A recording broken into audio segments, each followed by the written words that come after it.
দাঁড়া, এটাকে বন্ধ করতে হবে, বন্ধ হয়ে যাবে জলে, এর বন্ধ হচ্ছে না। তো আমরা ভগবানের যে কথামৃত শ্রবণ করছি, নিরন্তর ভাগবতে আমরা যাওয়া আসা করছি, কিন্তু ভাগবতের মুখ্য বিষয় সম্বন্ধে আমাদের একটু চৈতন্য জাগ্রত করতে হবে। আমারও অনেক বাকি রয়েছে, আমিও সেই প্রয়াস করছি যাতে করে ভাগবতে পরাশর নন্দন ব্যাস আমাদের কি কোন দিকটাকে বোঝাতে যাচ্ছে, তিনি কোন কথার মাধ্যম দ্বারে জগৎ সংসারে বোঝাতে যাচ্ছে, সেই বিষয়টা আমরা একটু চৈতন্য চরিতামৃত থেকে শ্রবণ করে তারপরে আমরা ভাগবতে মাতা কুন্তির স্তুতি, মানে ভগবানের যে স্তুতি করেছিলেন মা কুন্তি, সেইটা আজকে শ্রবণ করব। রাধিকার প্রেমে আমায় করায় উন্মত্ত, না জানি রাধার প্রেমে আছে কত বল, যেই বলে আমায় করে সর্বদাই বিহল। ভগবান কি বলছেন খুব মন দিয়ে শুনুন, আমি বলছি না, ভগবান বলছেন রাধার প্রেমে আমায় করায় উন্মত্ত, না জানি রাধার প্রেমে আছে কত বল, যেই বলে আমায় করে সর্বদাই বিহল। বিহল মানে ভগবানকেও পর্যন্ত টানছে। রাধিকা প্রেমের গুরু আমি শিষ্য নট, সদায় আমায় নানা নৃত্যে নাচাই উদ্ভট। তাহলে গোটা জগৎকে যিনি নাচিয়েছেন সেই ভগবানকে নাচাচ্ছেন আমার শ্রীমতী রাধারানী। তাহলে ভজনটা কোন জায়গায় আছে? কথাগুলো বুঝুন, ভাগবত শুনলে হবে না, বুঝতে হবে। কৃষ্ণের মাধুর্য এক স্বাভাবিক বল, কৃষ্ণ আদি নর নারী করায় চঞ্চল, শ্রবণ দর্শনে আকর্ষয় সর্বমন, আপনা আস্থা দিতে কৃষ্ণ করায় যতন। ভগবান কি করছেন জানো, কিরকম জিনিস দেন? ভগবান কি করছেন? তিনি লীলা করছেন, লীলা করে কি করছেন, আবার তিনি আকর্ষণ করছেন, আবার তাদের সঙ্গে কি করেছেন, মানে কি বলা যায়, মানে সংসার ঠেলে দিয়ে আবার সংসার থেকে কিভাবে তার বার করে আমার চরণ ভজন করাতে হবে, এই দৃশ্যটা তিনি শিখাচ্ছেন। তাদের আমরা যে এখানে পড়ে গিয়েছি, ভগবান বলছে তোমাদের মতো সংসারে গোপীরাও সংসার করেছিল, কিন্তু সেই বংশীর গীতে আমি কি করেছি, ওদেরকে আকর্ষণ করে আমার চরণ কমলে নিয়ে এসেছি। কিন্তু আমি নিয়ে এসে আবার পরীক্ষা করেছি। কি পরীক্ষা করেছি? এই তোমাদের লজ্জা নাই? ফিরে যাও। এই রাতের অন্ধকারে কেউ পরপুরুষের কাছে আসে? তোমরা যখন ভোরের বেলা ফিরে যাবে, তোমাদের এই যে পাঁচে দেখলে তোমাদের নিন্দা করবে না, গালি মন্দ করবে না? কি? আচ্ছা, গোপীরা বলছে প্রভু এইটা কি হলো? আপনি আমাদের বেণুগীতের মাধ্যম দ্বারা আমাকে ডেকেছেন, আর ডেকেই আবার কি করেছেন, বাড়ি ফেরার উদ্দেশ্যে আমাদেরকে ভর্ৎসনা করছেন। এ কেমন আপনার লীলা? বলছে শোনো, এই রাতের অন্ধকারে এই জঙ্গলে কত পশু পাখি রয়েছে, তার ভয় নাই? বলে ভব ভয় যিনি মালিক, তিনি থাকতে আমাদের ভয় কি, যাকে আমরা আশ্রয় করে বেঁচে আছি। আচ্ছা, এইবার আসুন শাস্ত্র দিকে, কি সুন্দর দৃষ্টান্ত দেখুন। আমরা যারা এখানে রয়েছি, কারো হরিকথা শুনতে শুনতে কেউ বৃন্দাবনবাসী হয়ে যেতে পারে, কেউ শ্রীরাম মায়াপুরবাসী বা নবদ্বীপবাসী হয়ে যেতে পারে। কি আমরা জানি যে সংসার ত্যাগর, সে বৈরাগ্য হয়ে গিয়েছে, সাধু হয়ে গিয়েছে, তার পোশাক আলাদা হয়ে গিয়েছে, সে এখনো অনেক ভজন করছে। কি বাবা, শাস্ত্র বলছে ভজনটা এত সহজ নয়। তুমি ভাবছো মঠে চলে গেলে হবে? আজে আমরা যারা এই ভারতবর্ষের মাটিতে জন্মগ্রহণ করছি, কার নামে এই ভারতবর্ষ? নাম কি? ভরত মহারাজ। সেই ভরত মহারাজ সামান্য একটা হরিণের মহা পড়ে তাকে পূর্বজন্মে হরিণ হতে হলো। তদ্রূপ আমরা মনে করি যে সংসার ত্যাগ করে ওখানে চলে গিয়েছি মানেই উনি শ্রেষ্ঠ হয়ে গেছে, এটা নয়। ওখানে গিয়েও এই যে দেখুন, সব চিন্তা ভুলে গেলেও পৃথিবীতে সব দিকে শ্রেষ্ঠ কি বলুন তো? দেহ। দেহের যখন ব্যাধি হবে না, ওখানে বসে মনে মনে চিন্তা করত, যদি আমার পাশে এই সময় আমার স্ত্রী পুত্র থাকতো, কত সেবা করতো, আমাকে নিয়ে যেত। এখন দেহের চিন্তা করতে করতে প্রাণ ত্যাগ করে। চিন্তা করুন। এই জন্য সংসার থেকে চৈতন্য মহাপ্রভু বললেন, সংসার থেকে তুমি আমাকে খুঁজো। আমাকে সংসার থেকে যত তাড়াতাড়ি পাওয়া যায়, সংসার ত্যাগে অত তাড়াতাড়ি পাওয়া খুব কঠিন। তাহলে সেই সংসার ত্যাগ করে যদি আমাকে পেতে হয়, তাহলে ওই নারদের মতো গুরুর প্রয়োজন, আর ধ্রুবের মতো ভক্তের প্রয়োজন। না হলে ধ্রুব যেভাবে ঐকান্তিকভাবে যেভাবে কষ্ট স্বীকার করে আরাধনা করেছে, সেই আরাধনা আমরা কলির মানুষ পারবে না বলেই রাধা কৃষ্ণের মিলিত তনু আমার গৌরহরি, সেই রাধা বাবু লইয়া চৈতন্য অবতার, যুগ ধর্ম নাম প্রেম করিবেন প্রচার। রাধা বাব কৃষ্ণ প্রেম আপন মাধুরী, তিন বাঞ্ছা পুরাতে ইলেন গৌরহরি। মহাপ্রভু মনে মনে চিন্তা করলেন, এনারা পারবে না, স্থান কাল ব্যক্তিগত সব নষ্ট হয়ে যাবে, কিন্তু এদেরকে ভক্তির মাধ্যম দ্বারাই আমাকে আমার চরণে টানতে হবে। তাহলে এই ভক্তি মানেই ভাগবত, আর ভাগবত মানেই আমি। এই ভাগবত মানে কি? ভগবান। আমি পূর্বে বলেছিলাম যে দ্বাদশ অঙ্গ যে ভগবান, দ্বাদশ অঙ্গ যে ভাগবত, সেই দ্বাদশটা অঙ্গ কি ভগবানের এই ভাগবত যে মানে রয়েছে দ্বাদশ অঙ্গ, তাহলে সেই দ্বাদশ অঙ্গ ভগবানের দ্বাদশটা অঙ্গ। তাহলে প্রথম এবং দ্বিতীয় ভগবানের চরণ যুগল, তৃতীয় এবং চতুর্থ ভগবানের হৃদয় হয়, পঞ্চম স্কন্ধ নাভি, ষষ্ঠম স্কন্ধ ভগবানের হৃদয়, সপ্তম এবং অষ্টম ভগবানের যুগল, নবম ভগবানের কণ্ঠ, দ্বাদশ ভগবানের হাসিযুক্ত বদন, হ্যাঁ, একাদশ হচ্ছে ললাট, আর দ্বাদশ হচ্ছে কি ভগবানের মস্তক। তারপরে ব্যাসদেব কি বললেন? অপার সংসার সমুদ্র সেতু শ্রীমদ্ ভাগবত স্বরূপ। হে জীব, যারা ভাগবতকে আশ্রয় করে তারা ভগবানকে আশ্রয় করে জীবন যাপন করে। ভগবান বললেন, যারা আমাকে নিরন্তর সততভাবে আমার কথামৃতকে আশ্রয় করে রয়েছে, ভগবান বললেন সেই সব ভক্তের সব দায়িত্ব কেবল আমার। কি বাবা, স্পষ্ট করেই বলে দিয়েছে। আচ্ছা, এই কথা বলার পরেও দেখুন, এই কথা বলার পরেও ভক্তের সেই কথার প্রতি বিশ্বাসটা কতটা জাগলো। ভগবান যদি দায়িত্ব নিয়ে নেয় আপনার, তাহলে আপনার আর চিন্তা করার কি দরকার রয়েছে? আমরা কিন্তু কেউ ভগবানকে ভজি, কিন্তু ভগবানের কাছে আত্মবিশ্বাস রাখতে পারি নাই। তার দৃষ্টান্ত একটু ছোট করে বলি। আপনারা সকলেই শুনেছেন অর্জুন মিশ্র। অর্জুন মিশ্রের চরিত্র শুনেছেন তো? একটু ছোট করে বলে দিই, তারপরে এইখানটা একটু একটু করে দেবো। মানে ব্যাপারটা এইভাবে করলে একটু ভালো লাগে আমার বলতে। কি বলছি? তা সেই অর্জুন মিশ্র তিনি কে ছিলেন না? তিনি একজন ব্রাহ্মণ ছিলেন, বুঝেছেন? সেই অর্জুন মিশ্র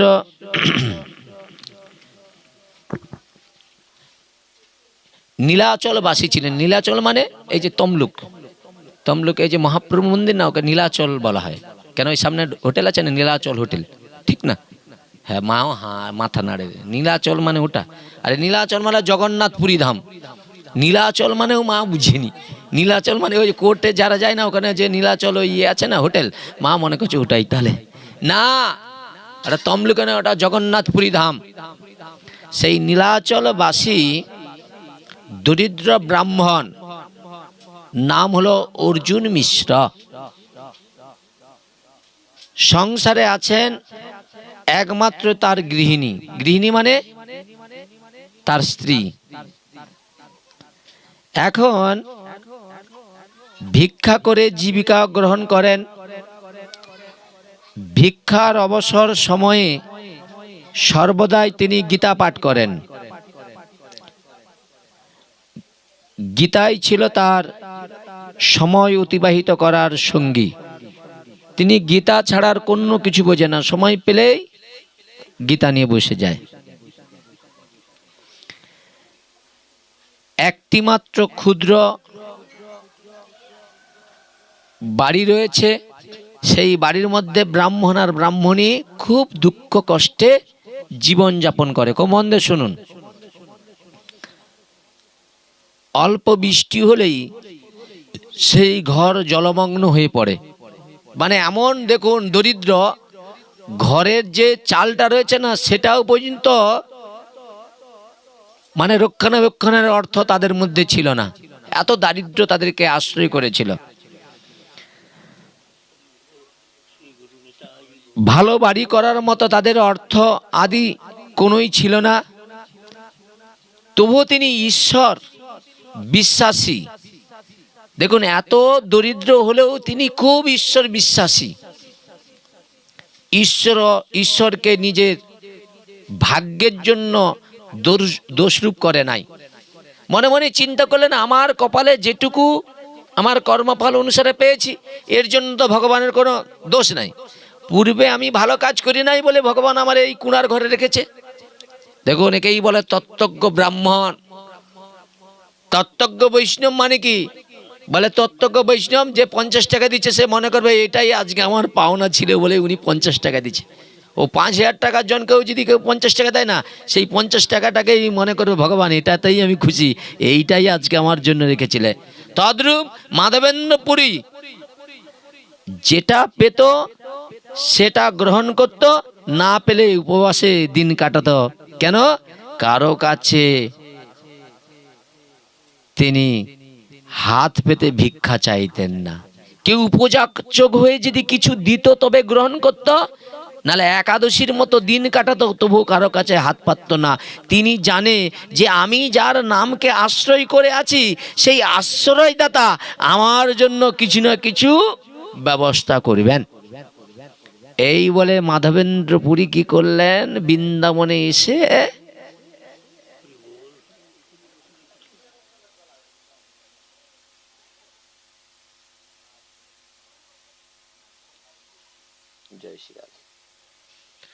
এই মালাটা আজকে আপনাকে পড়াবো আমি। শ্রী গুরু নিতাই গৌর প্রেমানন্দ। এইদিকে আসো, এইদিকে আসো, হরি বল। যেন পাঠক পাঠক একটু লাগুক। হ্যাঁ, ও এত এত ভাড়া সহ্য হয়নি। জয় শ্রী রাধা মাধব, জয় শ্রী রাধা। একটা দেন, একটা দেন, একটা দেন, বাস। হরি বল, জয় শ্রী রাধা। আমা খুব লক্ষ্য রাখুন, এই কথাগুলোর একটু গুরুত্ব দিন। মাধবেন্দ্র পুরী কি করলেন জানেন বাবা? সেই ভোরের বেলায় যমুনায় সেই রাধাকুণ্ড শ্যামকুণ্ডর জলে স্নান করে গোবর্ধন পরিক্রমার উদ্দেশ্যে বেরিয়ে পড়েছে। হ্যাঁ, গোবর্ধন, এই পাড়ায় যে গোবর্ধন, ও গোবর্ধন নয়। সে বৃন্দাবনে গিয়েছেন, ও তো গেছে, ও বৃন্দাবন থেকেই তো আসছে। বৃন্দাবনের জন্য এখানে কোনো ভাগ্যে চলে আসে না। আর এত ছোটবেলায় আমার মতো এইসব করে আসে নাকি কি? তো এখন সেই ওই দেখছো ওর মনে পড়ে গেছে সেই স্মৃতি। ও বাস্তবিক তো এই বাস্তব, ওদের পরমাত্মা রূপে তো উনি সেখানে ছিলেন, আজকে কর্মফলে এখানে আসে। সেই গোবর্ধন পরিক্রমা করে মাধবেন্দ্রপাদ কি করলেন? একটা বৃক্ষের তলা আশ্রয় করে বসে রয়েছে, ভগবানের নামে নিমগ্ন হয়ে গিয়েছে। ভগবান বৃন্দাবনে যদি কেউ অভুক্ত থাকে, ভগবান সেটা মেনে নিতে পারে না। এই জন্য বৃন্দাবন এমন একটা জায়গা, সেখানে খুব দরিদ্র মানুষরাও চলে গেলে ভগবান সবাইয়ের খাদ্যের ব্যবস্থাপনা করে রেখেছে। মাধবেন্দ্র পুরীপাদ কি করলেন? সেই ভগবানের নাম করতে করতে একবারে নিমগ্ন হয়ে গিয়েছে, ভাবে বিভোর হয়ে গিয়েছে। হঠাৎ একটা দুগ্ধের ভাণ্ড নিয়ে একটা ছোট্ট বালক মাধবেন্দ্র পুরীপাদের কাছে সে বলছে, পুরী পুরী গোসাই কি কর? বলছে, আমি তো নাম করছি গো বাবা, তুমি ভিক্ষায় যাও না কেন? বলছে, আমি যে ভিক্ষায় যাই না তুমি জানলে কি করে? বলছে, ওই যে যমুনাতে জল আনার জন্য ওই গোপিকারা এসেছিল, তারা দেখলো তুমি নাকি ওইখানে দীর্ঘ টাইম বসে একবারে ধ্যানে নিমগ্ন হয়ে গিয়েছে। তো বৃন্দাবন ধাম তো কেউ অভুক্ত থাকলে না, সবাইয়ের অভুক্তের খাদ্য আমি বহন করি। মানে কথার দ্বারাই বলছে, বুঝতে পারেনি, বুঝেছেন, যে স্বয়ং ভগবান এসেছে, বুঝতে পারে না। এই বৃন্দাবনে পাখি লতা গুল্ম যে যা আছে সবাইয়ের খাদ্য আমার মাধ্যম দ্বারাই যায়, এখানে কেউ অভুক্ত থাকে না। মাধবেন্দ্র পুরী সেই কিশোরের মাধুর্য তার মন বিহল করে দিয়েছে। জীবনে অনেককে দেখেছি, এত অপূর্ব ভুবন ভুলানো অপূর্ব সুন্দর। ভগবান কি করছেন? বলছে, পুরী ওই মায়েরা কি করলেন, যমুনায় এসেছিল, তারাই তো বলল আমি গোয়ালার ঘরের ছেলে, তাই অভুক্ত রয়েছে শুনে আমি এক দুগ্ধের ভাণ্ড নিয়ে এসেছি, এই নাও, এটা গ্রহণ করো। মাধবেন্দ্র পুরী সেই দুগ্ধ গ্রহণ করলেন, আর সেই সন্তানটাকে দেখে বিহল হয়ে গিয়েছে। এই অপূর্ব রূপমাধুর্য। বলছে শোনো, আমার অনেক কাজ রয়েছে। কেন? ভগবান তো জানে ভক্তের কাছে বেশিক্ষণ থাকলে ধরা পড়ে যাবে, ভক্ত ধরে ফেলবে, আর যদি ধরা পড়ে যায়, তাই বলছে আমার অনেক কাজ আছে, আমি গোয়ালা ঘরের ছেলে তো, আমাকে ওই গোদহন করতে হবে, আমি পরে সেই ভাণ্ড নিয়ে যাব। মাধবেন্দ্র পুরী করলেন, সেই ভাণ্ড দুগ্ধ পান করে দুগ্ধ ভাণ্ডকে ধৌত করে রেখে সেই কৃষ্ণের জন্য তিনি অপেক্ষা করছে, কখন সেই বালক আসবে, কখন ভাণ্ডটা নিয়ে যাবে। এই করতে করতে মাধবেন্দ্র পুরীর তন্ত্রা এসে গিয়েছে, ঘুম এসে গিয়েছে। নাম করতে করতে রাত্রিও গভীর হয়ে গেছে, ঘুম এসে গিয়েছে। এরা নাম ঘুমাতে ঘুমাতেও নাম চলে। যেই নাম করতে করতে তন্ত্রাটা এসেছে, সেই রূপ তার সম্মুখ এসেছে স্বপ্নে। পুরী, কতকাল তোমার জন্য অপেক্ষা করছি, আমাকে ওই কুঞ্জের মধ্যে ওই ব্রাহ্মণগণ লুকিয়ে রেখেছে মিলোচ্ছের ভয়ে। কবে আমার পুরী আসবে, এই কুঞ্জ পরিষ্কার করে উদ্ধার করে ওই গোবর্ধনে আমাকে প্রতিষ্ঠিত করবে, আমি সেই দিনের অপেক্ষায় বসে রয়েছি পুরী গোসাই। যেই দেখলেন যে ছেলেটাকে ওই দুগ্ধের ভাণ্ড নিয়ে আসতে, সেই স্বপ্নে এসছে, তখনই মাধবেন্দ্র পুরী কি করলেন, ছটপট করতে শুরু করলেন, আমার সামনে আমার আরাধ্য প্রভু এসেছিল, আমি বুঝতে পারলাম না। এরকম আমার জীবনে আপনার জীবনেও এসে যায়, ধরতে পারাটা খুব কঠিন। ভগবান চৈতন্য মহাপ্রভু যখন এই লীলা করবার জন্য জগতে আসে, জগৎ কি তারে চিনতে পেরেছিল? এই জগতে বড় বড় সাধকরা এসেছিল জগৎকে পরিষ্কার করবে। এই সংসারে যেমন ঘরের ময়লা পরিষ্কার করে ঘরটাকে সুন্দর করে, সাধু গুরু বৈষ্ণব ভাগবতের বাণী দিয়ে আপনার হৃদয় পরিষ্কার করে ভক্তি দেবীকে আসন দিবে, আর ভক্তিকে যারা আশ্রয় করবে স্বয়ং ভগবান তার অধীন হয়ে যাবে। নিতাই গৌর প্রেমানন্দের বল। মাধবেন্দ্র পুরীর ঘুম ভেঙে গিয়েছে। তিনি মনে মনে চিন্তা করলেন, আমি স্বপ্নে থেকেও চিনতে পারলাম না। তাই ভোরের বেলায় স্নান আদি সেরে গ্রামের সবাইকে ডাকলেন, সেই স্বপ্নের কথা বললেন। সবাই আনন্দ সহকারীকে করলেন ওই কুঞ্জ, বড় বড় বৃক্ষ হয়ে গেছে, ওগুলো কেটে কেটে পরিষ্কার করে যেতে যেতে দেখছে একবারে আচ্ছাদন হয়ে আমার গোপাল শুয়ে রয়েছে। তাকে ওখান থেকে কী করলেন, উদ্ধার করে একবারে গোবর্ধনে প্রতিষ্ঠা করবে। শত শত কলসি দিয়ে ভগবানের কি করলেন, অঙ্গ মার্জন করে ভগবানের প্রতিষ্ঠা আদি হলো। চারিদিকে সাড়া পড়ে গেল, বিভিন্ন জায়গা থেকে বিভিন্ন জন দান করলো। দান করতে করতে কত কত শত গোমাতা দান করলো। কেউ মন্দির করবার জন্য অর্থ দিল, কেউ কি করেছে ভোগ আদি রান্না করার জন্য কিছু দিল। এইভাবে কি হলো, সবাই মনে মনে চিন্তা করলেন ওই সামনেই না অন্নকূট রয়েছে, তাহলে অন্নকূটের একটা বড় মহোৎসব হবে গোপালের, বুঝেছেন? তাই কি করলেন, কয়েকজন মিলে রন্ধন করছে, পাঁচজন মিলে কি করছে, রুটি বানাচ্ছে বৃন্দাবনে, ওই যে আটার রুটি ও গোবিন্দকে ভোগে নিবেদন করা হয়, বুঝেছেন? এইভাবে বিভিন্ন জনে বিভিন্নভাবে, কেউ আবার কি করেছে একবারে যমুনা থেকে জল নিয়ে আসছে, ভগবানের স্নান হবে, বিভিন্নভাবে উপকরণ হয়ে ভগবানের সব কিছু ব্যবস্থা আদি চলছে। আর যেই রন্ধন হয়ে ভোগের পাত্রটা কি করলেন মাধবেন্দ্র পুরী দেখলেন কি, সে তো অন্নকূট মানে কি একবারে পুরা পাহাড়ের মতো অন্ন সাজানো হয়ে গিয়েছে, বুঝেছেন? এবার গোপালকে তার সামনে বসানো রয়েছে। এইবার কি করেছে, গোপালের উদ্দেশ্যে যেই মাধবেন্দ্র পুরী গোপালকে জানিয়েছে, মাধবেন্দ্রর চোখে ধোঁয়া লেগে গেছে। দেখে না, গোপাল দু হাত দিয়ে এরকম অন্ন টেনে গ্রাসি গ্রাসি খেয়ে নিচ্ছে। মাধবেন্দ্রপুরের মাথায় হাত, আরে এই সব যেভাবে খাচ্ছে যদি সব খেলে তাহলে এতজন যারা সেটা কি পাবে। এবার সে মাধবেন্দ্রপুরী মনে মনে চিন্তা, গোপাল যে অনেকদিন না খেয়ে বসে রয়েছে, ওই জন্য আজ পেয়েছে, ওই জন্য খাচ্ছে। এই তাহলে শাস্ত্রকে বলছে, ভক্তের দ্রব্য আমি যাচিয়া মাগিয়া খাই, অভক্তের জিনিস ফিরিয়ে না তাকায়। কি গোটা পাহাড়ের মতো যদি অন্য এরকম ব্যঞ্জন দিয়ে পর্বত সাজিয়ে দেয়, ভক্তি না থাকলে ভগবান ওই ভক্তের পদত্ব গ্রহণ করে না। এইভাবে সেই মাধবেন্দ্র পুরীপাদ কি করলেন দেখছেন, ভগবান পরম আনন্দে সেবা করছে। কিন্তু আবার একটা জিনিস দেখে খুব আনন্দ হচ্ছে চিত্তে, কি না, গোপাল যেমন টেনে টেনে অন্ন গ্রহণ করছে, গোপালের পরশে আবার অন্নকূট আবার যেমন ছিল বেড়ে যাচ্ছে।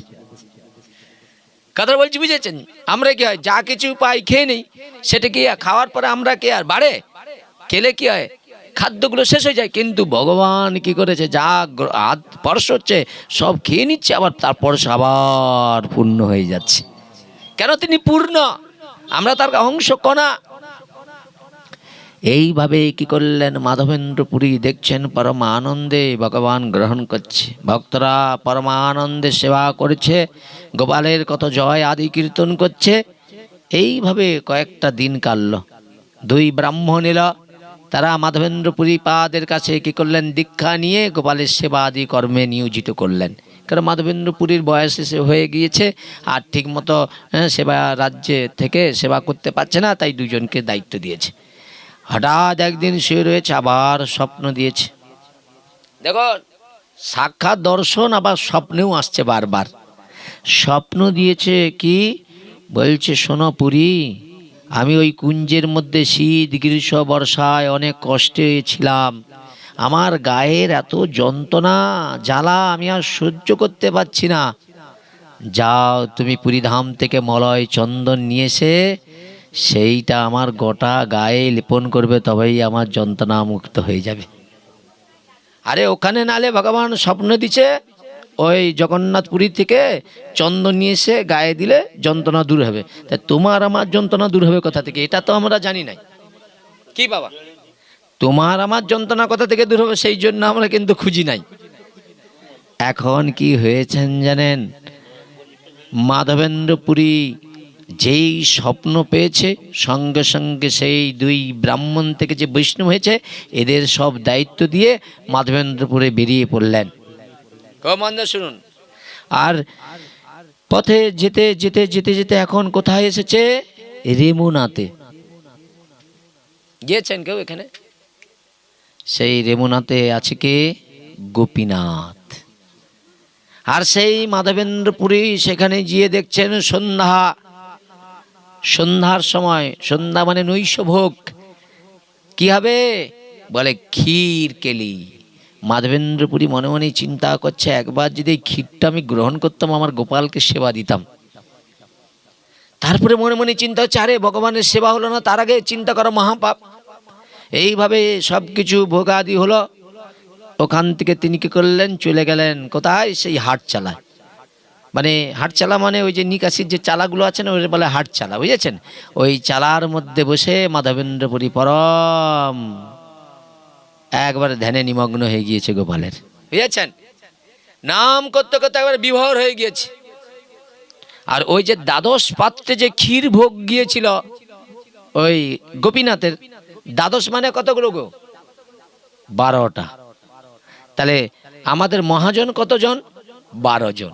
কি সেই দ্বাদশ পাত্রে যখন ভোগ নিবেদন করে ব্রাহ্মণ, সেই যে ভোগ ভগবান কি করে, সেখান থেকে তার মায়ার দ্বারায় তিনি একটি ভোগ পাত্রকে ব্রাহ্মণের অলক্ষ্যে তিনি কি করেছেন, নিজের লুকিয়ে রেখেছেন উড়নার পাশে, যাতে না ব্রাহ্মণ দেখতে পারে। ব্রাহ্মণ মনে মনে চিন্তা করে, যেমন দ্বাদশ পাত্রই বেরিয়ে গেছে, ও কি হিসাব করেছে, কেন চুরি করলো ভগবান? বলে আমার ভক্ত না খাওয়া দাওয়া করে ওই হাটচালায় বসে আমার নামে ডুবে গিয়েছে। আমি যে প্রতিজ্ঞা করেছি আমার ভক্তের অধীন, আমার ভক্ত ক্ষুধার্ত হয়ে ওখানে বসে আমার নাম করেছে, আর আমি কিভাবে ঘুমাতে পারি? এই জন্য যেই ঘরের সন্তান ঘরের বাইরে থাকে তার মা বাবা শান্তিতে ঘরে ঘুমাতে পারে, যতক্ষণ না আসে ততক্ষণ চিন্তা কি বাবা। তাদের ভগবান কি করলেন, ওখান থেকে অলক্ষ্যে চুরি করে নিয়েছে।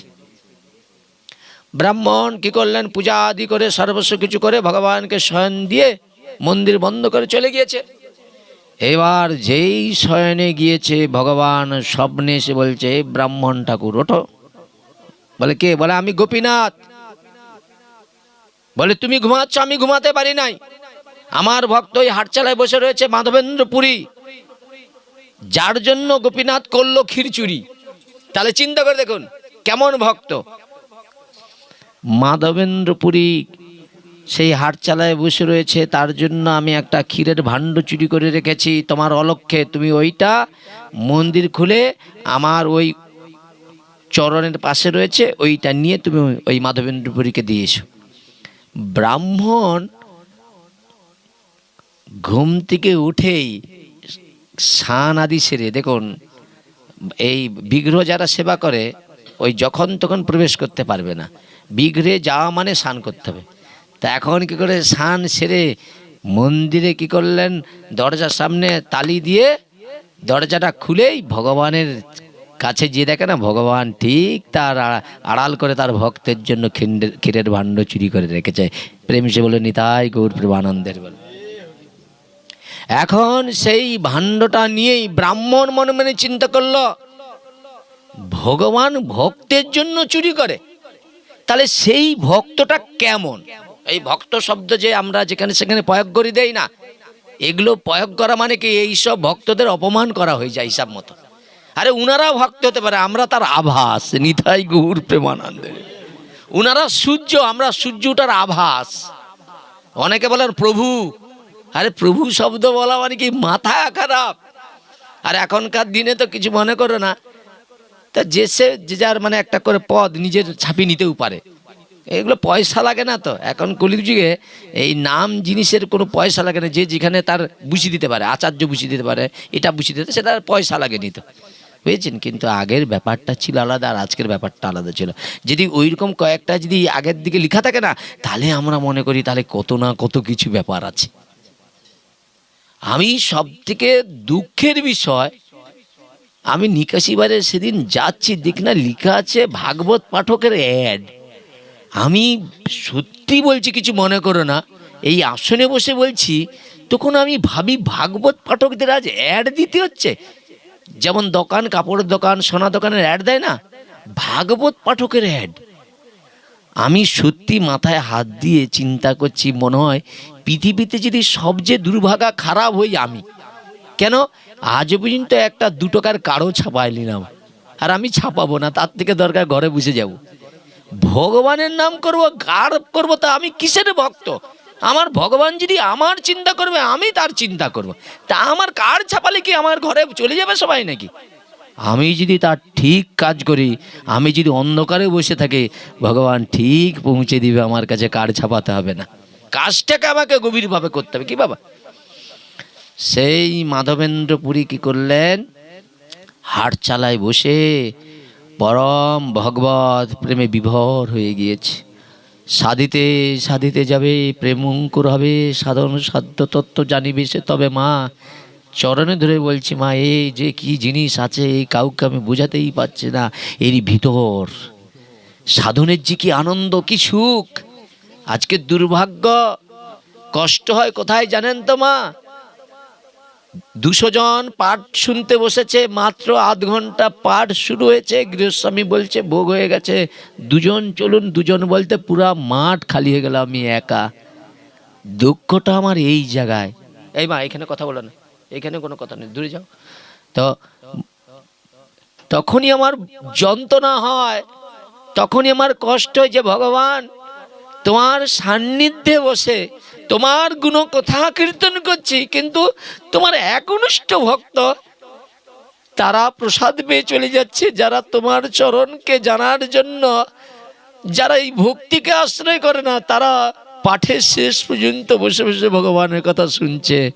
দুঃখটা এটাই। দুঃখ যন্ত্রণা না হলে বাবা মানুষ হওয়া যায় না। সেই মাধবেন্দ্রপুরীর জন্য সেই ব্রাহ্মণ মাথায় করে সেই ক্ষীর নিয়ে ছুটে যাচ্ছে, আর বদনে বলছে কার নাম মাধবেন্দ্রপুরী, যার জন্য গোপীনাথ করলো ক্ষীর চুরি। ব্রাহ্মণের বিহল এসে গিয়েছে যে আমিও তো ভগবানের ভজন করি, আর উনিও ভগবানকে ডাকে। নাহং তিষ্ঠমি বৈকুণ্ঠে যোগিনং হৃদয় নচ, মদ ভক্ত যত্র গায়ন্তি তত্র তিষ্ঠমি নারদ। জানো নারদ, যারা আমাকে নিষ্কামভাবে শুদ্ধ হৃদয়ে আমাকে ডাকে, বাহ্যিক জগতে তারা অনেক নগণ্য হলেও ভিতর জগতে তারা আমাকে অনেকটাই আকর্ষণ করে নেয়। তাই আমি বৈকুণ্ঠে থাকতে পারি না। ভক্তের হৃদয়ে এসে আমার গুণমহিমা কীর্তনের মাধ্যম দ্বারা ভক্তের হৃদয়ে প্রেম বিহলে ওকে ভাসিয়ে আমার চরণ সান্নিধ্যে নিয়েছে, জড় মায়া মুক্ত হয়ে বৈকুণ্ঠ প্রদান করি। এই হলো আমি যে জগতের পিতা। মাধবেন্দ্রপুরী নাম করতে করতে বিহর হয়ে গিয়েছে। ব্রাহ্মণ কি করছে, সেই মাধবেন্দ্রপুরীর পাদের কাছে এসে বলছে, পুরীপাদ, আপনার জন্য স্বয়ং গোপীনাথ এই ক্ষীরের ভাণ্ড চুরি করেছে। আপনার মতো ভক্তের জন্য ভগবান নিদ্রায় যাচ্ছে না, এই নিন গ্রহণ করুন। মাধবেন্দ্রপুরী পাদ কি করলেন জানেন, সেই ক্ষীরটা বদনে দিয়ে বিহল হয়ে গিয়েছে, ভগবানের অপূর্ব ক্ষীর। ব্রাহ্মণ কি করলেন, বারবার মাধবেন্দ্রপুরীর চরণে লুটিয়ে গড়িয়ে পড়ছে।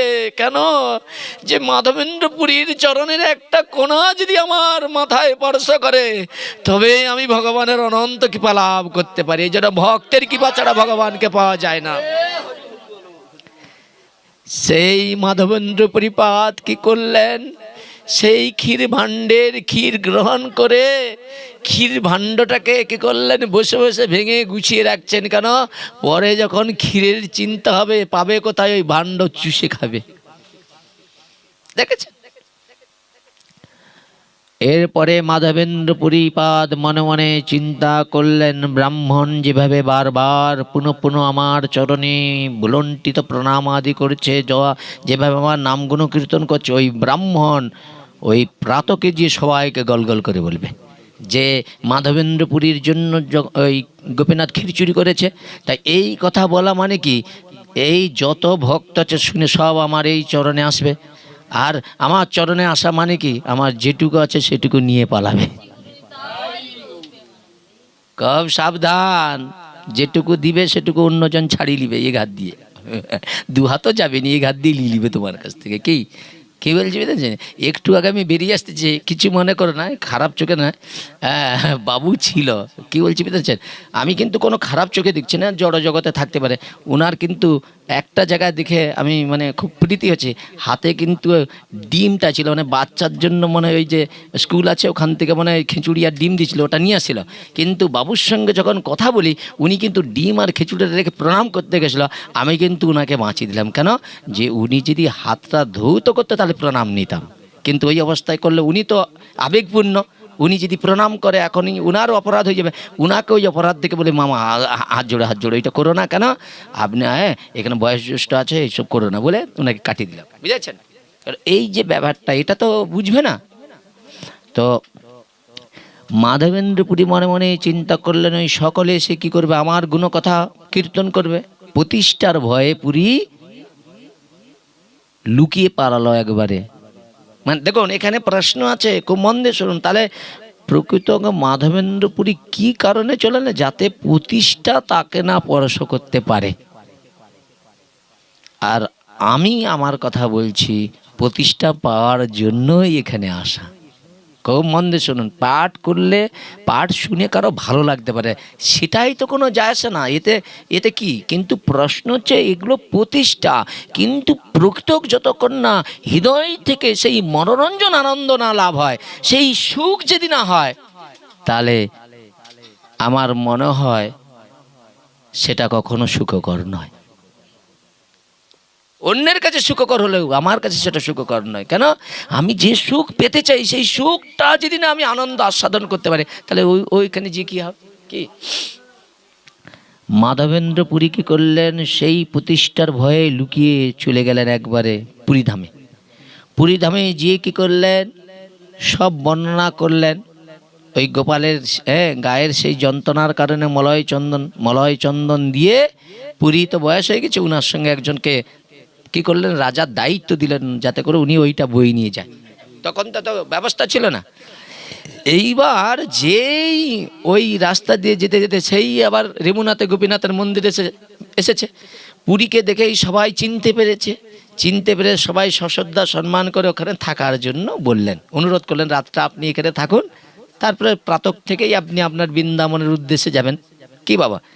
আর যেই পুরী ওই মন্দিরে শয়ন করেছেন, স্বয়ং ভগবান আবার স্বপ্নে এসেছে। পুরী এই গোপীনাথ আর গোপাল কোনো পৃথক নয়।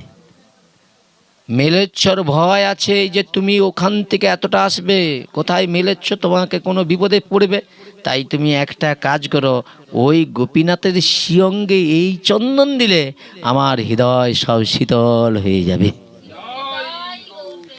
এই কথা যেই বলেছে, ওই চন্দন যাত্রা হয় না বাবা 1 মাস ধরে, ওইটা কোথা থেকে আসছে বুঝেছেন?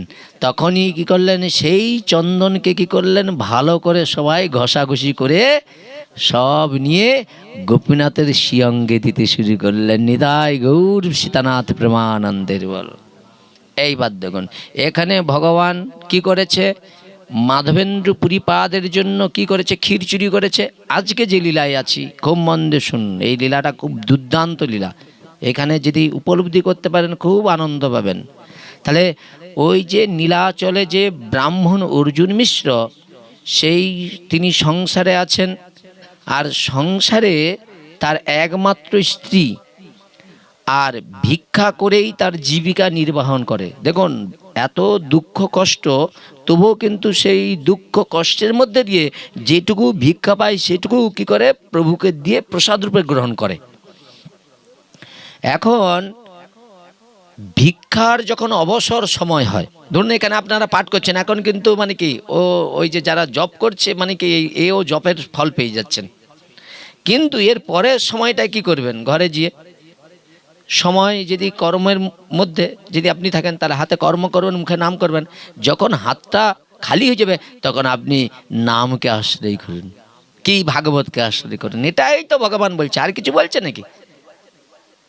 এইভাবে কি করলেন? সেই ভিক্ষা করার পরে অবসর যে সময়টা পায়, সেই সময়টা কি করে?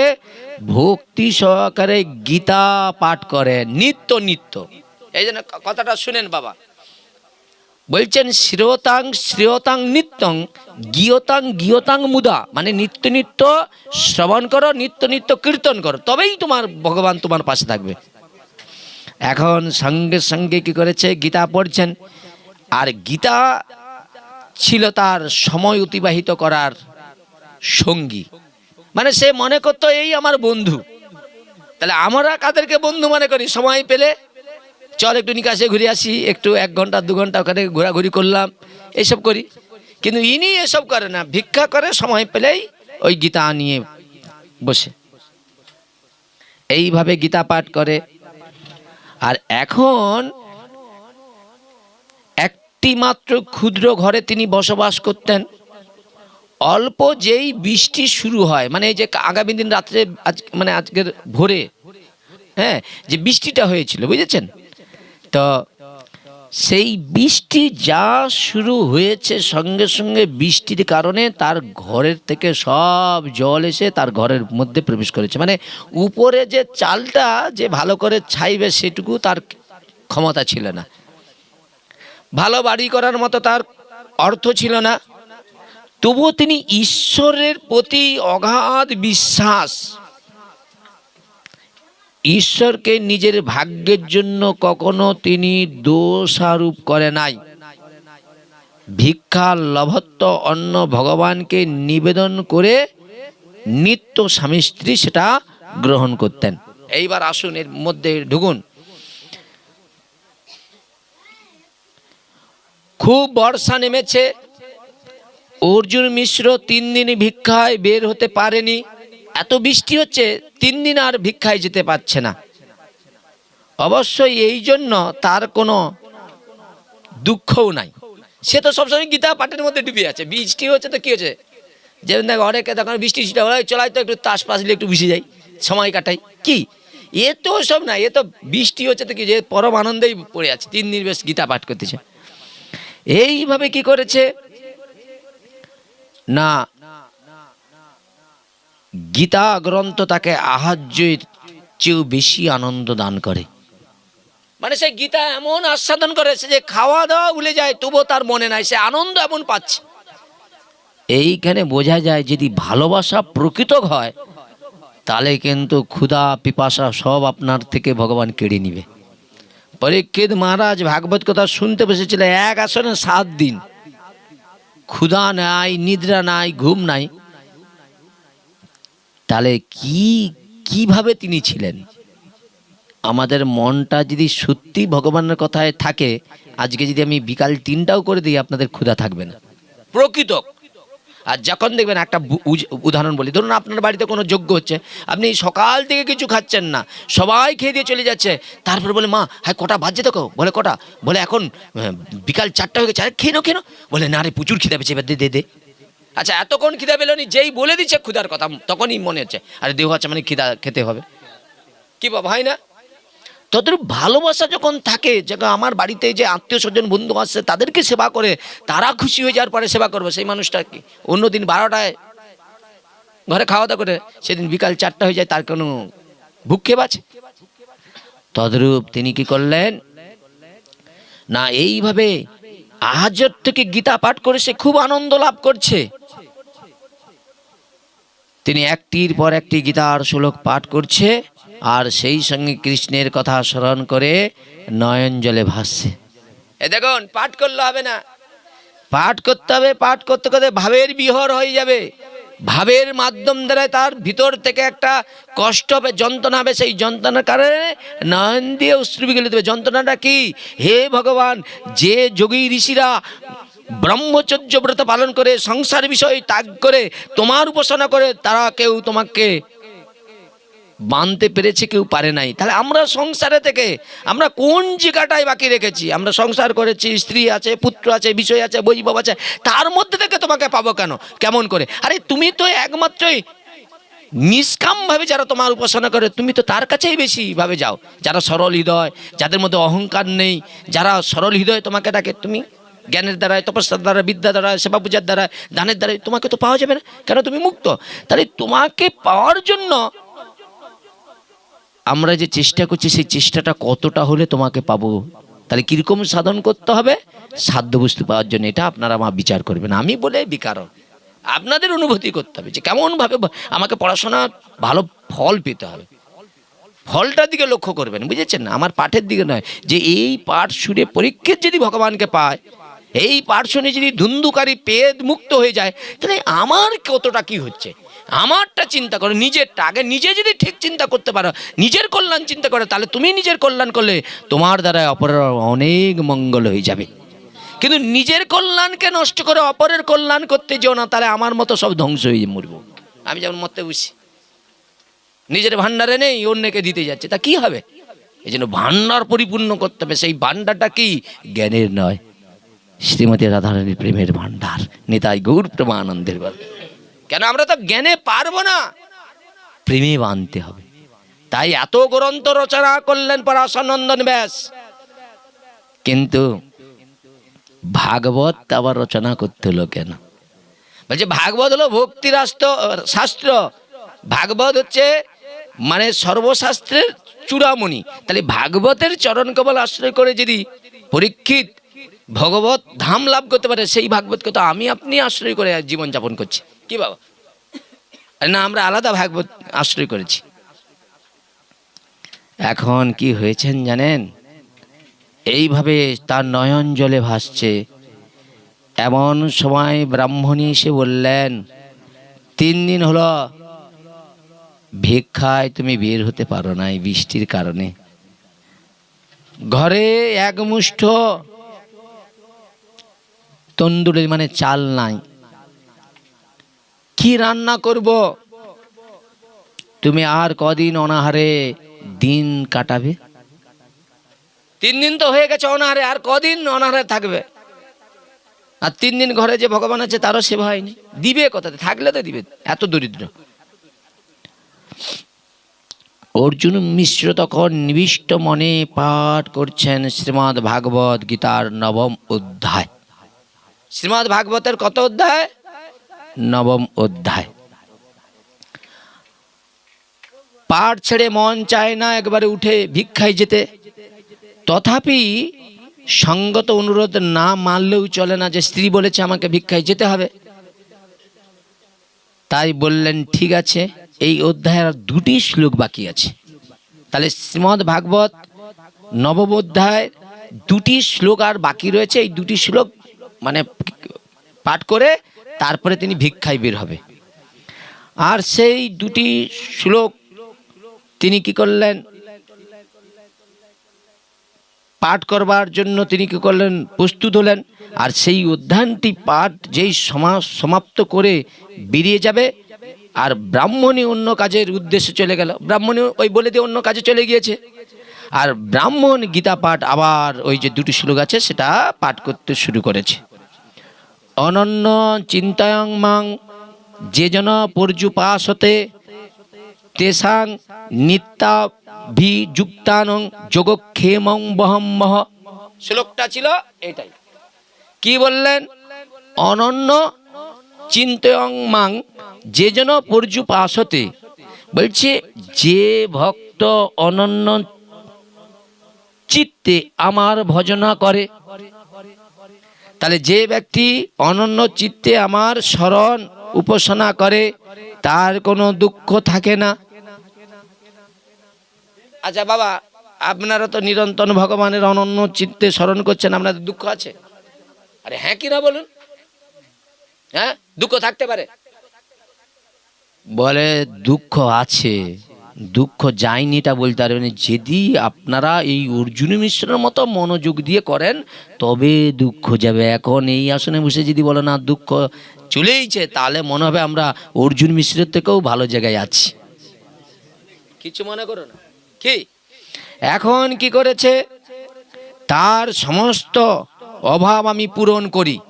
বলছে কি যে অনন্য চিত্তে আমার স্মরণ করে আমি তার সব অভাব পূরণ করি, সেই সঙ্গে তার প্রাপ্ত বস্তুকে রক্ষা করি। প্রাপ্ত বস্তু মানে যেটা সে পেয়েছে আমি তাকে রক্ষা করি। এই শ্লোক পড়ে রেগে ক্ষোভে অভিমানে ফেটে পড়লেন অর্জুন মিশ্র।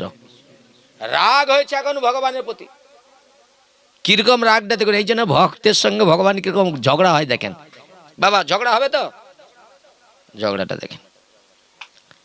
এইবার কি করেছে?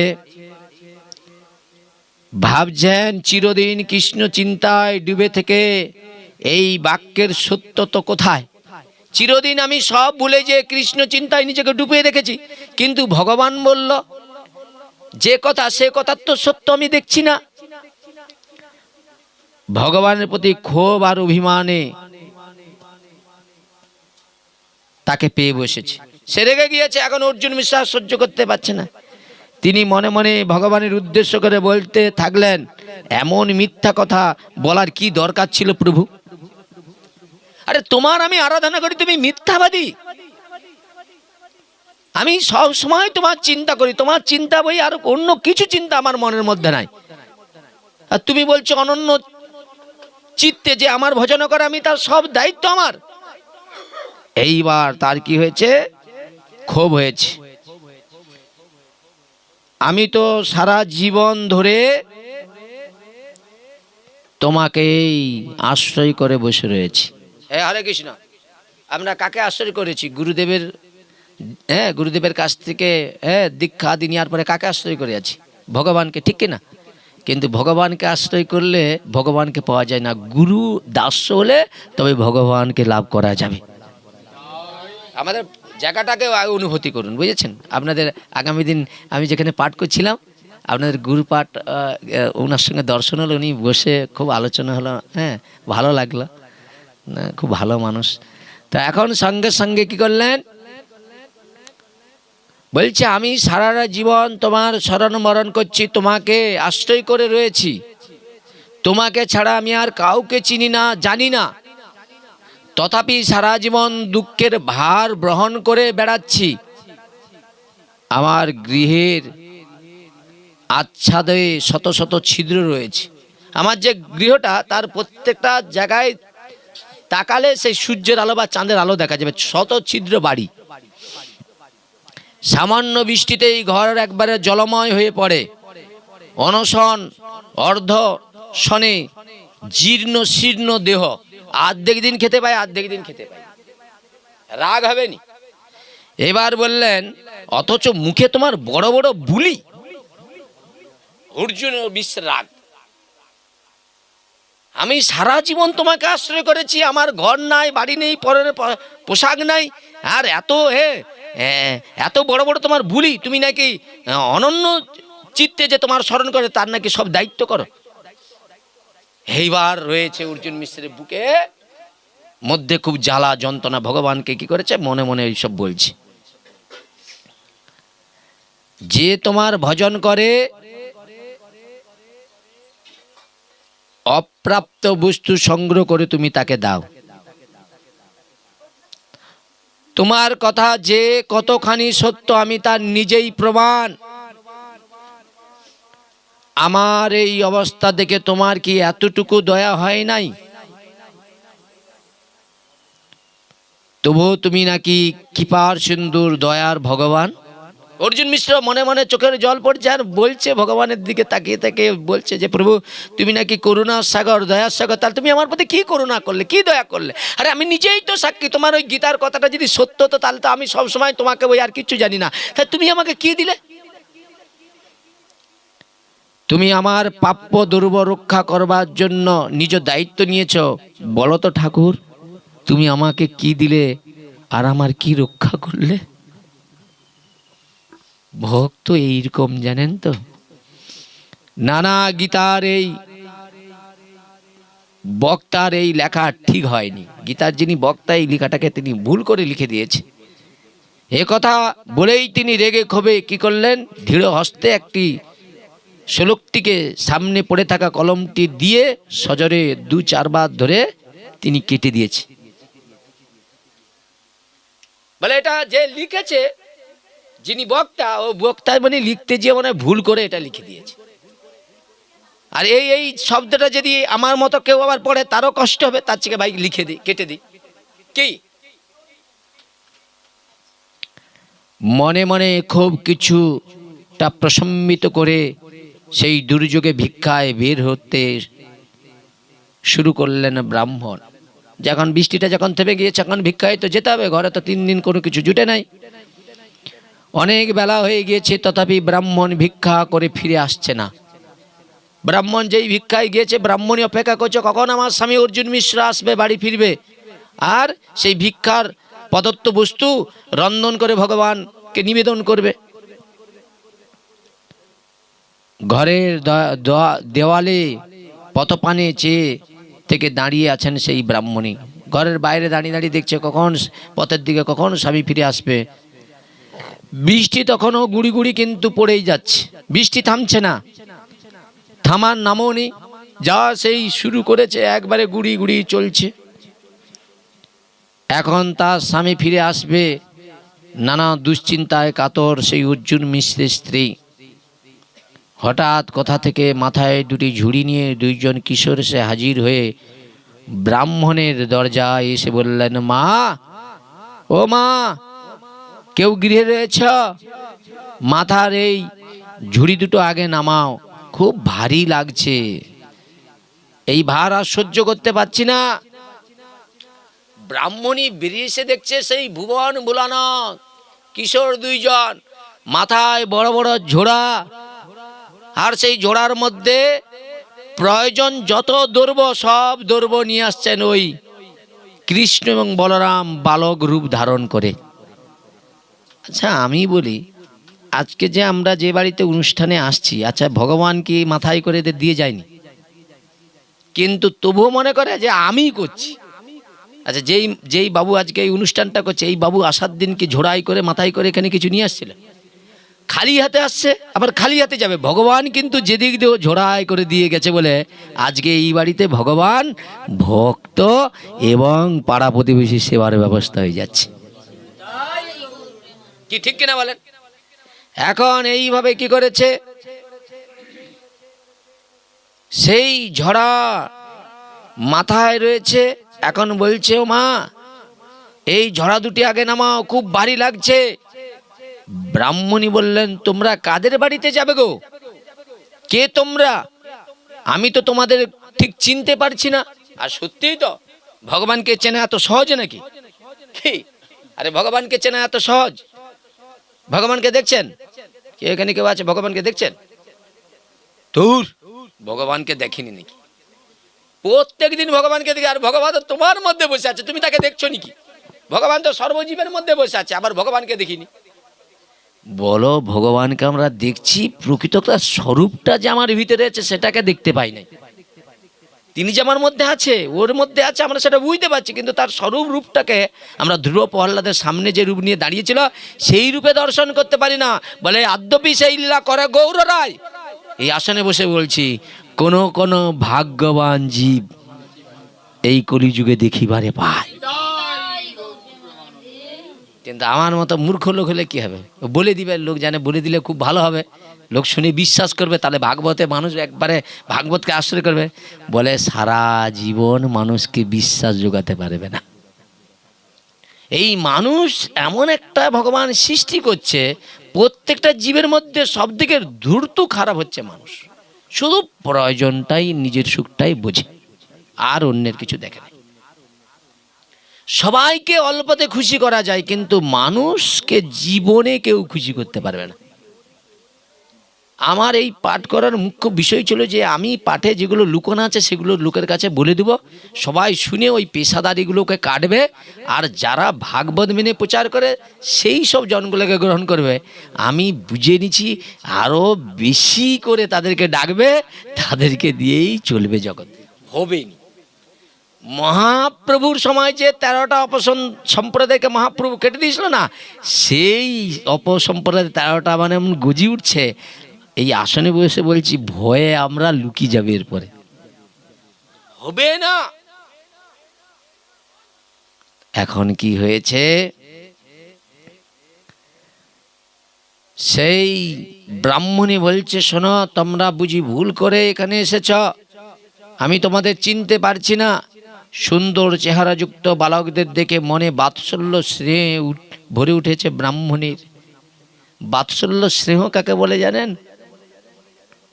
ভগবান যখন ব্রজ থেকে মথুরায় চলে যায়, ভগবান সেই মথুরায় যে ঘুমাতে পারছে না, শুইতে পারছে না, খেতে পারছে না, কার জন্য? মা যশোদার জন্য। মা যে কেঁদে কেঁদে আমার জন্য বুঝি মূর্ছিত হয়ে মাটিতে গড়াগড়িই খাচ্ছে। আমার বাবা নন্দরাজা আমাকে কত ভালোবাসে, আমার সুখের নিমিত্ত সদা সর্বদাই চিন্তা করত। আর গোপীরা দাস্য সক্ষ বাৎসল্য সিঙ্গার চারিরসে ভক্ত যত কৃষ্ণ তার বশ। কথাটা বলছি, ভগবানকে বশ করতে এই 4টা রসের যে কোনো একটা রসের আস্বাদন করতে হবে, সেই রসের পাত্র তবে বিনা রসে চলছে।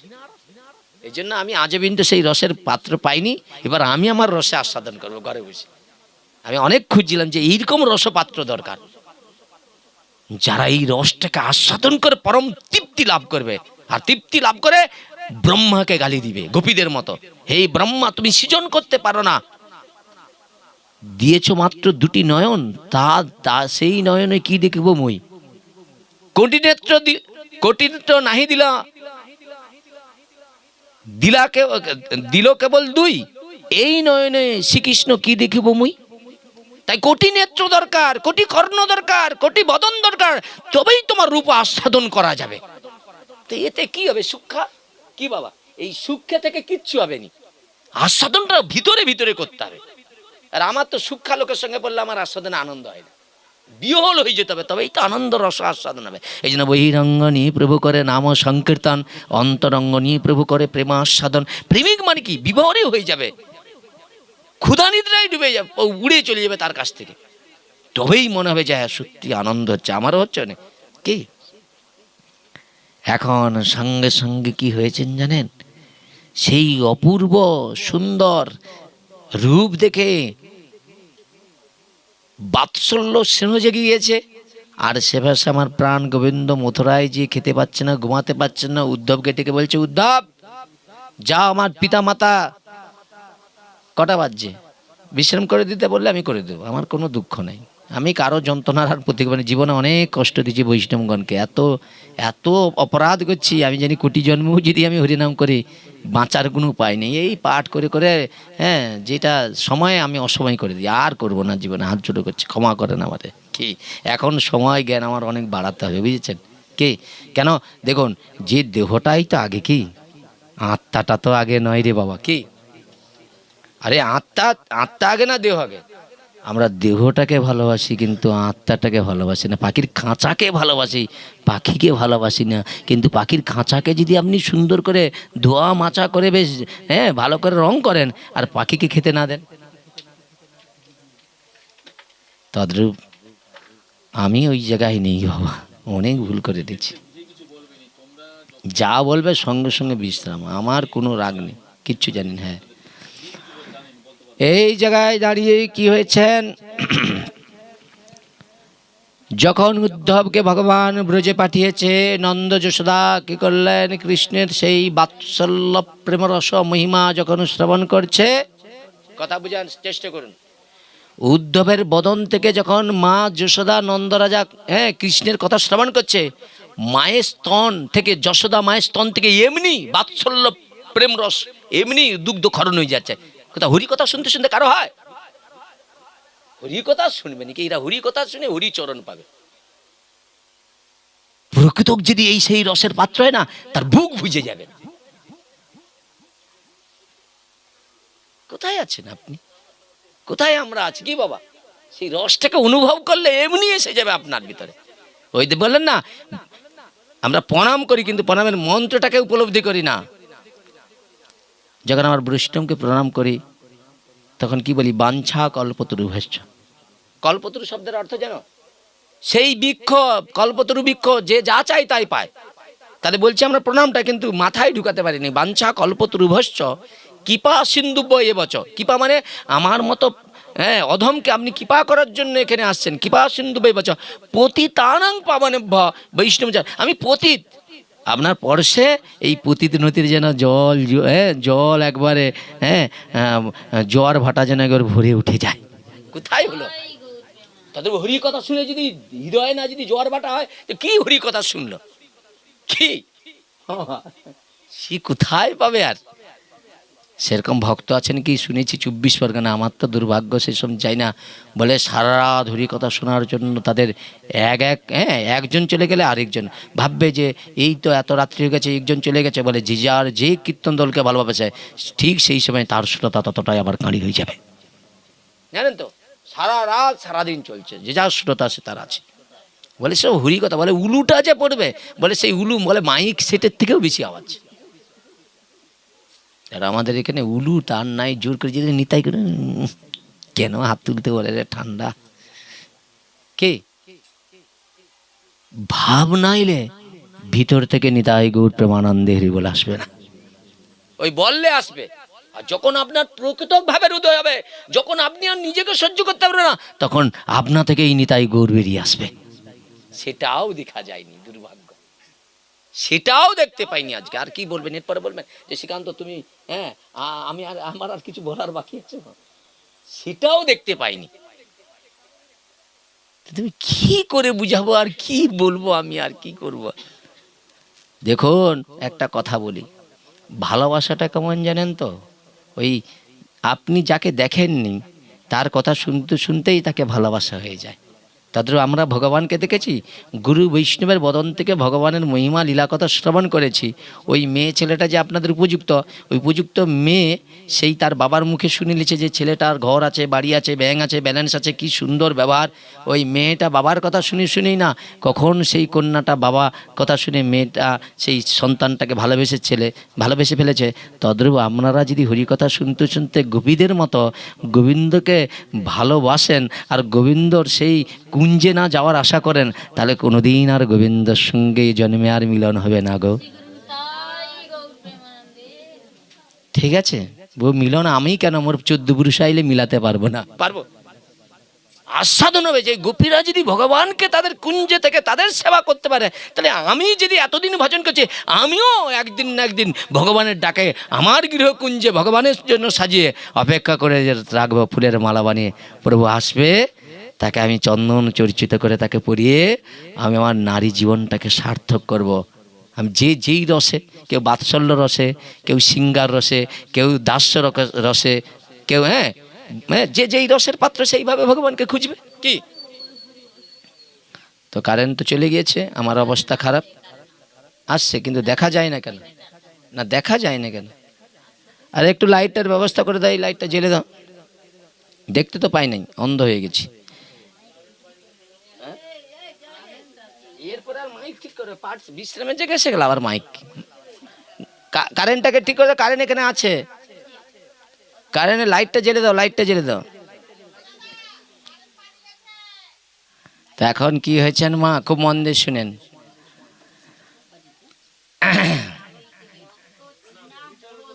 কঠিন কঠিন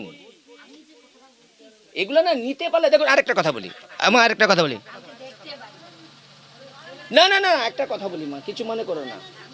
একটা জিনিস বোঝাই, এটা আমার কথা নয়, খুব মন দিয়ে শুনুন। আমি কিন্তু সত্যি কথা মা, আমি যে কথাগুলো বলে যাব আপনি ভালো করে উপলব্ধি করবেন। এই কথাগুলো মানুষ কিন্তু আজ বলছে না, এই জায়গাটা আপনাদের দুর্ভাগ্য। কোন জায়গাটা দেখুন আপনাকে বলছি, এইখানটা শুনেন, একটা ছোট্ট কথা শুনেন। বলছে সংস্কৃত ব্যাকরণ বিচারে বিষয় কথাটি ভুল, বিষবে কথাটি ঠিক। কোনো মূর্খজন যদি সংস্কৃত শব্দ উচ্চারণ করে, তাহলে উচ্চারণ যদি ভুল হয় তাহলে কি এসে যায়? ধরুন কোনো মূর্খজন পড়তে জানেনি, সে গুরুদেবের কৃপায় সে কি করেছে, গীতা পাঠ করে, কিন্তু সেই গীতা যখন পাঠ করে তার সংস্কৃত উচ্চারণটা তার ভুল হয়ে যায়। এখানে শাস্ত্র বলছে ভুলেতে কোনো যায় আসছে না। কথাটা কি বলছি বুঝো, আমি কথাটাকে গুরুত্ব দাও। তুমি যেটা দিচ্ছ আমি তোমার ভিতরের উপরের এক কণা দিই, নাহলে তুমি বুঝতে পারবে না যে আমি কোন রাজ্যের কথা বলছি। ভগবান কারো মুখের কথাটি শ্রবণ করে না, মনের ভাবটি গ্রহণ করে। আমি কথাটা বলছি, আমি চিনতে পারবো না, কিন্তু ভাব তো অনুভব করবো। কথাটা বলছি বুঝো। বলছে ভজনের মধ্যে শ্রেষ্ঠ নবিবিধা ভক্তি, কৃষ্ণ প্রেম কৃষ্ণতে ধরে মহাশক্তি, তার মধ্যে সর্বশ্রেষ্ঠ নাম ও সংকীর্তন। নিরপরাধে কৃষ্ণ নাম যদি লয় পায় প্রেমধন। তাহলে আমরা যদি অপরাধ যেদিন আমরা কাটাই, তাহলে এখানে বলছে এহন কৃষ্ণ যদি লহ বহুবার, না হয় প্রেম নয় অশ্রুধার, তাহলে জানিবে অপরাধ তাহাতে প্রচুর কৃষ্ণ নাম বীজতে না হয় অঙ্কুর। আরে কিছু নয় হোক, স্বজন হারালে মানুষের চোখে জল আসে না, আসেন। আরে বিষয় হারালে চোখের জল আসে না, ব্যাধির জন্য চোখের জল আসে। কোথাও ভগবানকে তো আপনি আমি হারিয়ে আছি, কোথাও চোখের জল আসে না। এখানে আবার চিনার কি আছে? তো এমনি এসে যাবে, ওই প্রশ্নের উত্তর এমনি দেখলে এসে যাবে। ও চিনা তো হবে না, তুমি তো বলে দেবে বৈষ্ণব চিনি দেবের শক্তি, ও কোথায় নয়। আরে এমনি যে সে ভগবানকে ভালোবাসে, তার ভাবের একটা পরিবর্তন, গায়ের একটা পরিবর্তন হবে, শরীরের একটা পরিবর্তন হবে, দেখা যাবে। কথা আমি কুমার্গের কথা বলছি। এবার দেখেন মার্গটাকে কি দিকে সাজাচ্ছে, দেখেন এইভাবে কি করলেন। বলছে ভগবান কারো মুখের কথাটা শ্রবণ করে না, মনের ভাবটা গ্রহণ করে। ওই যে দক্ষিণ দেশে ভ্রমণকালে মহাপ্রভু শ্রীরঙ্গ ক্ষেত্রে এক ব্রাহ্মণ পরম বৈষ্ণবকে তিনি দেখেছেন। তিনি প্রতিদিন দেবালয়ে বসিয়া কি করেন, পরম আনন্দের সহিত গীতা পাঠ কীর্তন করে। কিন্তু তিনি অল্প শিক্ষিত হইবার জন্য শুদ্ধভাবে সংস্কৃত উচ্চারণ করিতে পারতেন না। সেই জন্য অনেকে তার গীতা পাঠ শুনিয়া হাসি ঠাট্টা করতেন। নিতাই গৌর প্রেমানন্দে হরি ভক্তবৎসল ভগবান কি। আমি খুব আশা করছিলাম, মনও জানিয়ে দিয়েছিল যে কষ্ট হলেও আসবে। এইটাই সত্যি দুর্ভাগ্য, মানে অনেক সৌভাগ্য আমার, মানে আপনাদের সৌভাগ্য, আমার দুর্ভাগ্য। নিতাই গৌর হরি ভক্তরা আসলে ভালো লাগে, কি বলছি, আসেন আসেন। তো এখন কি করেছেন জানেন তো, ওই যে কি করেছে না, ওর অল্প পড়ার কারণে ওই সংস্কৃত উচ্চারণ করতে যে ওর কি হয় না, সব ভুলভাল হয়। ও উচ্চারণ ঠিক হতো না। এই মেজো এইখানে আয়, এই সামনে আয়, চলে এই সামনে আয়, ওইখানে দরকার ঢুকে যাও, ঠিক আছে, এই সামনে বসে যা। হ্যাঁ, তোরাই তো ভবিষ্যৎ, আমরা তো এরপরে চলে যাবো ভাই, তোদেরকে দায়িত্ব নিতে হবে। কি মাইক লাগবে না, আর দরকার নেই, খুব মন দিয়ে শুনুন। এখন কি করেছে, ওই যে গীতা পাঠ করছে, গীতা পাঠের বিহরে ব্রাহ্মণ কি করেছে, বিহর হয়ে গিয়েছে। আর ওই যে গীতা যখন পাঠ করো, যে অল্প শিক্ষিত, অল্প মানে পড়াশোনা তো ঠিক করে নাই, অভাব ছিল, এখন শুধু ভুল উচ্চারণে যায়। আর যেই সেই ভুল উচ্চারণ, বাবা তো অনেক দিনের ধরো তিন মাথা যার বুদ্ধি নিমিতার, আমার ভুল হবে নাকি, উনার ভুল হবে, উনি তো অনেক দিনের মানে এই লাইনের প্রতীক, বুঝেছেন। এখন উনি কি করেছে শুনে বলে, কি শ্রীকান্ত পাঠ ধরছে, দূর বারবার মনোযোগ লাগেনি, উঠে পড়ে রে, দূর ভাল লাগেনি, কোথায় একটা কি ধরছে, মোর মাথার উপর দিয়ে পাল যাচ্ছে, কি ভালো লাগে নাই। তো এইভাবে কি করে তাকে সবাই কি করে ব্যঙ্গমা করে। কিন্তু ব্রাহ্মণের এতে কোনো ভূক্ষেপ নেই, ব্যঙ্গমা করছে, সে গুরুবাক্য মেনেই নিরন্তর সেই দেবালয় এসে, কেউ থাকুক আর নেই থাকুক, কেউ তো তার পাঠ শুনেনি, কেন সে তো মূর্খ, তাকে দেখে ঠাট্টামি করে, সে তার ভক্তি দেবীকে রেখে তার কাছে পাঠ করে চলে যায়। আর তাকে দেখলেই সব হাসি ঠেসে বলে, মূর্খ, সংস্কৃত জানেনি, আর সালা গীতা পাঠ করতেও ছাড়িনি, কথা বলছি, বুঝেছ, এইরকম ব্যঙ্গমা করে। এখন সঙ্গে সঙ্গে কি করেছে বলে, বেটা মূর্খ, পড়িতে জানে না, তথাপি পড়িতেও ছাড়ে না। এইভাবে তিনি একদিন ভক্তি সহকারে সেই দেবালয় বসে যখন সেই গীতা পাঠ করছেন, কলির পাবন অবতার শ্রীকৃষ্ণ চৈতন্য মহাপ্রভু সেই স্থান দিয়ে তিনি কি করেছেন, গিয়েছিলেন। ওই ব্রাহ্মণ পাঠ করছে, যাকে মূর্খ বলে, যাকে সবাই নিন্দা করত, যেমন হরিদাস একে ওই রুইদাসকে সবাই বৈষ্ণব বলে স্বীকার করে না, তাই রাজযোগ্য ডাকে নাই, কিন্তু কৃষ্ণ সিদ্ধান্তে রুইদাস বৈষ্ণব ছিল, কথা বলছি, বুঝতে পেরেছেন। এখন কি করেছে মা জানেন, সেই এমনভাবে সেই গীতা পাঠ করছে ভাবের বিহরে, তারই পাশে বসিয়া ভগবান গৌর হরি সেই ব্রাহ্মণের বদন থেকে পরম শুদ্ধ ভক্তি সহকারে গীতা পাঠ শ্রবণ করছে। কথাটা একটু হৃদয়ে নিন আমার কথা, নাহলে কোটি জন আমি মরে গেলেও বুঝাতে পারবো না তোমাকে, কিছু মনে করো না, মা ছেলের কথা হচ্ছে, বুঝাই, আমি জীবন দিয়ে চেষ্টা করছি।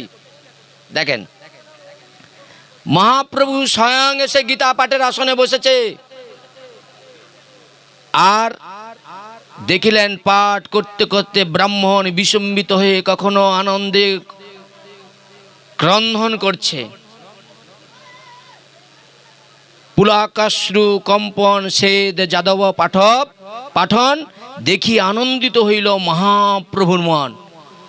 কখনো গীতা পাঠ করতে করতে বিহর হয়ে গল গল করে তার জল বেরিয়ে যাচ্ছে, কখন আনন্দ হয়ে আবার আস্বাদন করছে, আবার কখনো কি করছে, স্থির হয়ে যাচ্ছে। কথাটাকে একটু মাথায় নিবেন, আমি কোন জায়গার উপরে দাঁড়িয়ে আপনার মানে ঔষধের মেন ঔষধটা দিচ্ছি, ওইখানটা যদি ধরে নিতে পারেন, তাহলে আমি কথা দিচ্ছি আপনার আজ থেকেই কল্যাণ হয়ে যাবে।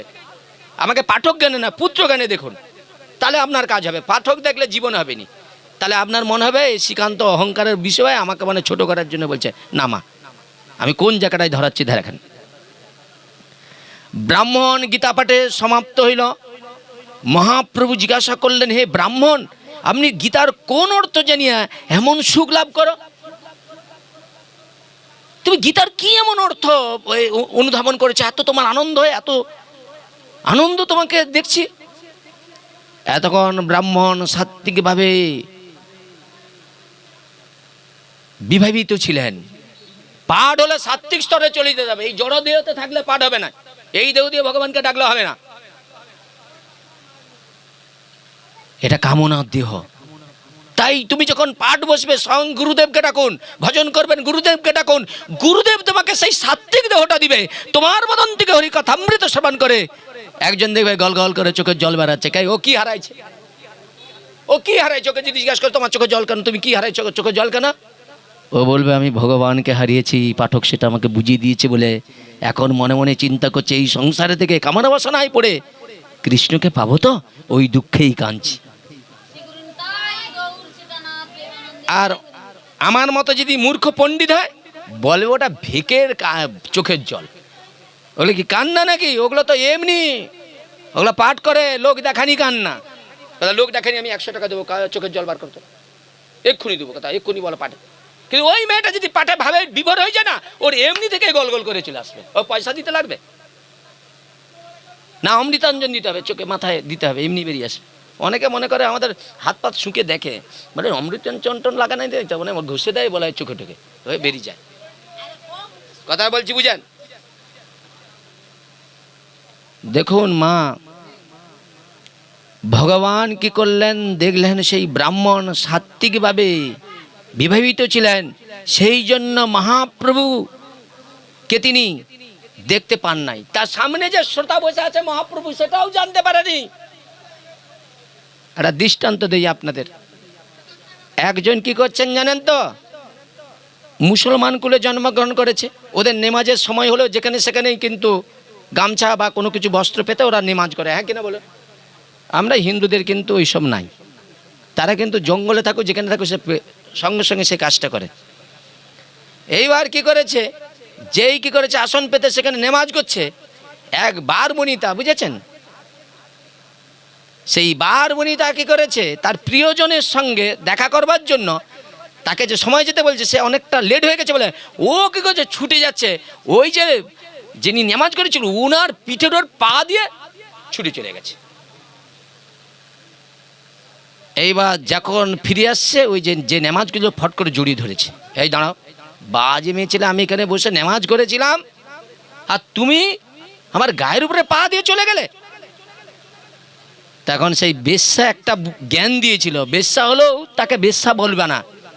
কি জ্ঞান দিয়েছিল, বলছে দেখুন আমি অপরাধ করেছি, তার জন্য আপনার চরণে ধরে ক্ষমা ভিক্ষা চাচ্ছি। আচ্ছা আপনি তো ঈশ্বরের ভজন করেছিলেন, তাহলে আমি যে তোমার গায়ের উপরে পা দিয়েছি আপনি জানলেন কি করে? কথাটা বলছি বুঝেন? আমি যদি, আপনি ঈশ্বরের উপাসনায় আছেন, সেই সময় আমি যদি ওখান দিয়ে যাই, আপনি জানলেন কেমন করে? তাহলে বুদ্ধিটা কি বললো, যদি প্রকৃত কেউ ঈশ্বরের আরাধনায় ডুবে যায় তখন তার সময়ের চিন্তা থাকবে, কটা বাজছে বাজছে, আর তখনই বাস পাঠক হলে লোকের কাছে গাল খেতে হবে, গাল খাওয়া ব্যবসা ছাড়তে হবে তাড়াতাড়ি। কথা বলছি, এ তো বিভোর হয়ে যাবে, তুমি তো তোমাকে ভাবে টেনে নিয়ে চলে যাবে। এই জন্য বলছে যন্ত্র যদি পড়ে থাকে লক্ষ জনের মাঝে, যন্ত্র বিহনে যন্ত্র কেমনে বাজিবে, তদ্রূপ মনে করবেন না আপনাকে পরিচালনা কে করছে, ভগবান। আর আপনি বলছেন শ্রীকান্ত পাঠ করতে বসে, ভগবান কথা নেমে যাও, শ্রীকান্ত পাঠ করে দেখা যাবে। তুমি তো এই দেহটাকে দেখছো, এর পরমাত্মাটাকে দেখছো না। যখন সেই অনুভূতিটা তোমার জাগবে তবেই তুমি উপলব্ধি করতে পারবে। উপলব্ধিটা তো সহজ নয়। এইবার দেখেন কি উপলব্ধিটা দেখেন। সঙ্গে সঙ্গে কি করলেন, মহাপ্রভুর প্রশ্ন শুনিয়া তিনি চমকে বললেন, সন্ন্যাসী ঠাকুর আপনি কতক্ষণ এখানে আসিয়াছেন? গৌরহরি বললেন, আমি আগাগোড়া আপনার পাঠ শ্রবণ করিয়াছি, আপনি বলুন আপনার এমন ভাবের উদয় হয় কেন? মহাপ্রভু প্রশ্ন করছে এই মূর্খ ব্রাহ্মণকে, যারা সবাই করেছে। তাহলে মহাপ্রভু কি ভুল ছিল? মহাপ্রভু জানে, তিনি বোঝে, আমি আপনি বুঝতে পারি না, এইটা আমার দুর্ভাগ্য, আমার দুর্ভাগ্য, আপনাদের নয়। ওই যেটা আপনি বললেন না চিনতে পারেনি, ওইটা আমার দুর্ভাগ্য, আপনার নয়। কি সঙ্গে সঙ্গে কি করলেন, নারদ একবার ভগবানকে প্রশ্ন করেছিলেন, প্রভু থাকো কোথায়? বলছেন নাহং তিষ্ঠামি বৈকুণ্ঠে যোগিনং হৃদয় নচ মদভক্ত যত্রগান্ত্রী তত্র তিষ্ঠামি নারদ। এবার আপনি বলবেন ভক্ত কি? ভক্তকে এইটা জানার চেষ্টা করলেই আপনি পেয়ে যাবেন। যে নিজে সসুখ বিষয় বৈভবকে জলাঞ্জলি দিয়ে কিভাবে নিজের আত্মকল্যাণ হয় এবং অপরের আত্মকল্যাণ হয়, সেই চিন্তাটাই যিনি নিজের জীবনকে উৎসর্গ করতে পেরেছে, তবেই তিনি প্রকৃত ভগবানের কথামৃত প্রচার করার পাঠক। সেখানে আমি নাই, ওই জন্য আপনি চিনতে পারেননি। খিমা কি আছি, আমরা আছি, সে জায়গায় নাই।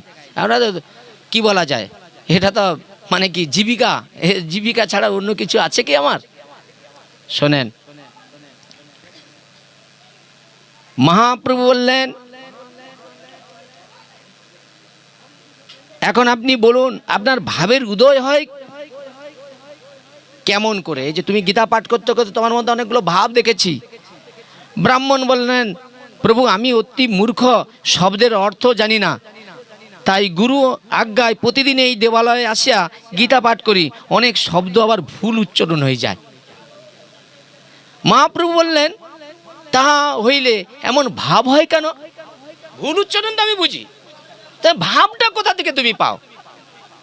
ব্রাহ্মণ বললেন, আমি গীতা পাঠ করলে তখন দেখিতে পাই।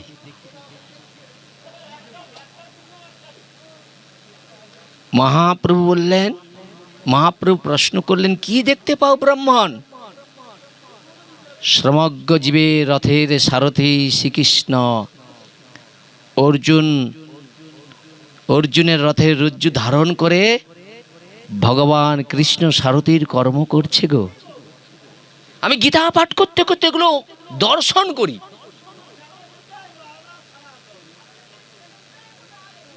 ইহা দেখি আমি স্থির হইয়া থাকতে পারি না, সেই শ্যামসুন্দরকে দেখিয়া আনন্দে কম্পিত হয় কোনো সময়। তারপরে অর্জুনকে যখন তিনি হিত উপদেশ দান করে, তখন আনন্দে আমার এই নয়ন চক্ষু দিয়ে গল গল করে অশ্রু বর্ষিত হয়, আবার কখনো আমি ঘেমে যাই। কথাটাকে আমি যেভাবে বুঝাইতে পারছি কিনা আমি জানি নাই, মা যশোদার ভাবকে যেদিন অঙ্গীকার করবে না, দেখবেন ওই কৃষ্ণ কথা শুনতে শুনতে না ওইটা আপনার জীবনে ঘটে যাবে। সেই দিন আমি মরে গেলেও আপনার এই কথাটা জীবনে মরে যাবে না।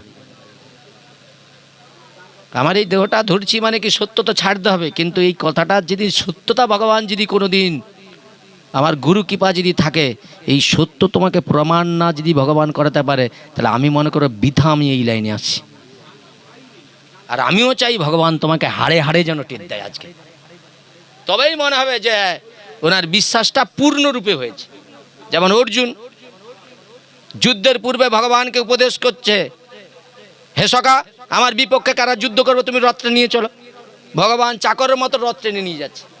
তোমার আমার তো টানে নাই, কেন টানে না? বলে অর্জুন যে ভগবানের সঙ্গে যে বন্ধুত্ব তৈরি করেছে, সেই বন্ধুত্ব সম্বন্ধে জানতে গেলে এরকম শত হাজার জীবন চলে গেলে সেই বন্ধুত্ব আস্বাদন করতে পারবে না। কত মার্গের ভক্ত হতে হবে, তবে সেই রস আস্বাদন করা যাবে। যাকে অনন্ত কোটি বিশ্ব ব্রহ্মাণ্ডের মালিক পাগল হয়ে খুঁজছে, ভগবানকে অর্জুন উপদেশ করছে। তাহলে এই বন্ধুত্ব আর এই দু আঙুলের বন্ধুত্ব আর 5 আঙুলের বন্ধুত্ব, এই বন্ধুত্ব জানতে গেলে তোমাকে সেই রসের পাত্র হতে হবে, দাস্য রসের পাত্র হতে হবে, এই সখ্য রসের পাত্র হবে। মানে বন্ধুত্ব, দাস্য মানে তো আলাদা, সখ্য রসের পাত্র, সখ্য মানে বন্ধুত্ব। যে রসের পাত্র সেই রসের যখন আলোচনা হবে না, সে বিভোর হয়ে যাবে।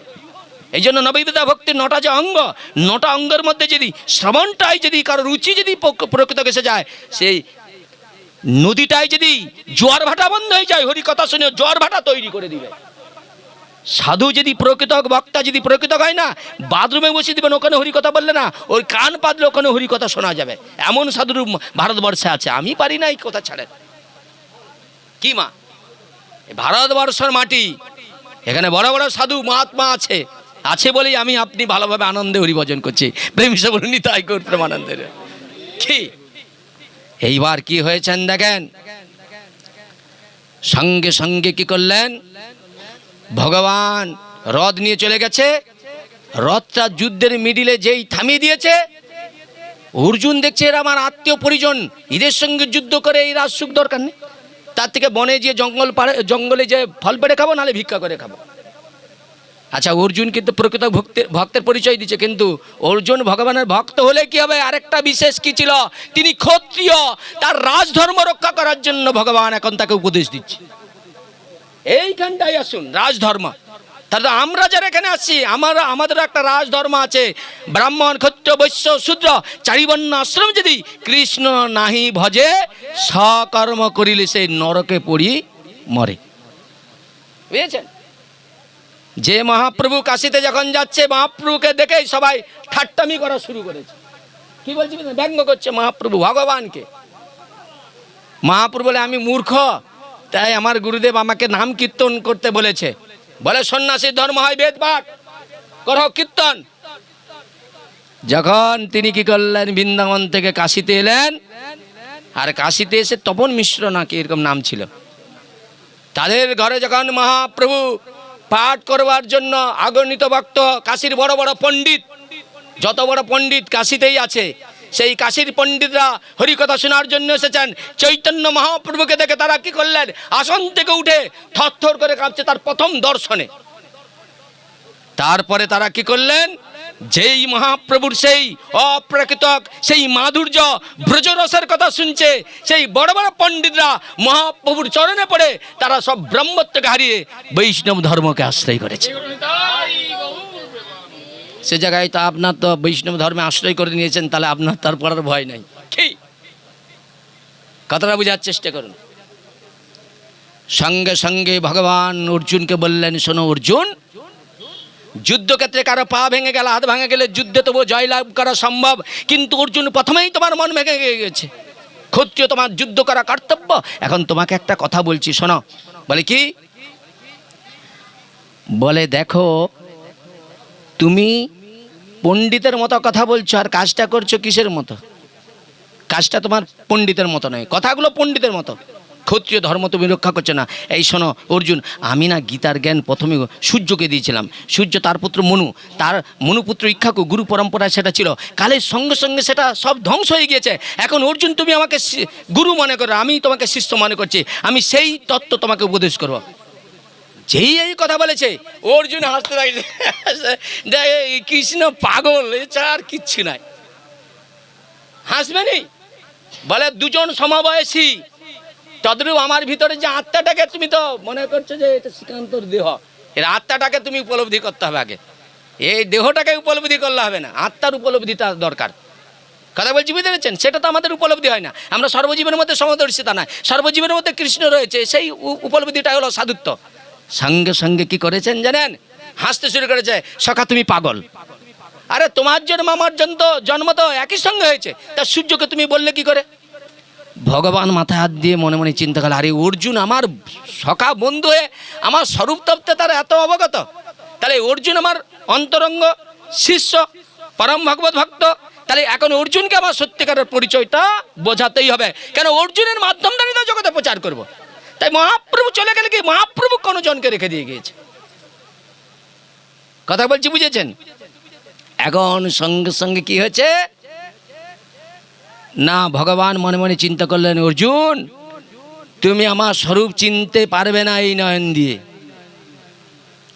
তাই তোমাকে আমি দিব্য নয়ন প্রদান করছি।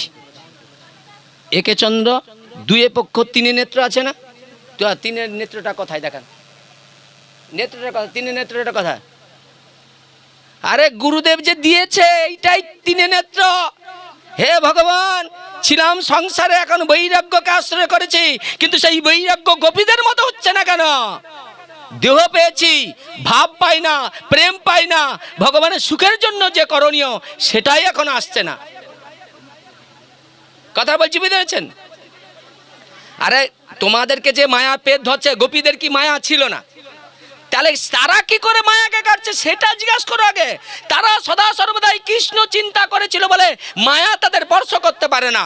আর আমরা পানা পুকুরের মতো, আমরা তো পানা পুকুরের মতো, হদ সরিয়ে দিলেই কি হবে, আবার কিছুদিন পরে একটা হদ রয়ে গেলে হয়ে যাবে মায়া। তাহলে আমি পারিনি, ও পারেনি, এইটা ভাবা যাবে নি, কেউ না কেউ পাচ্ছে তো।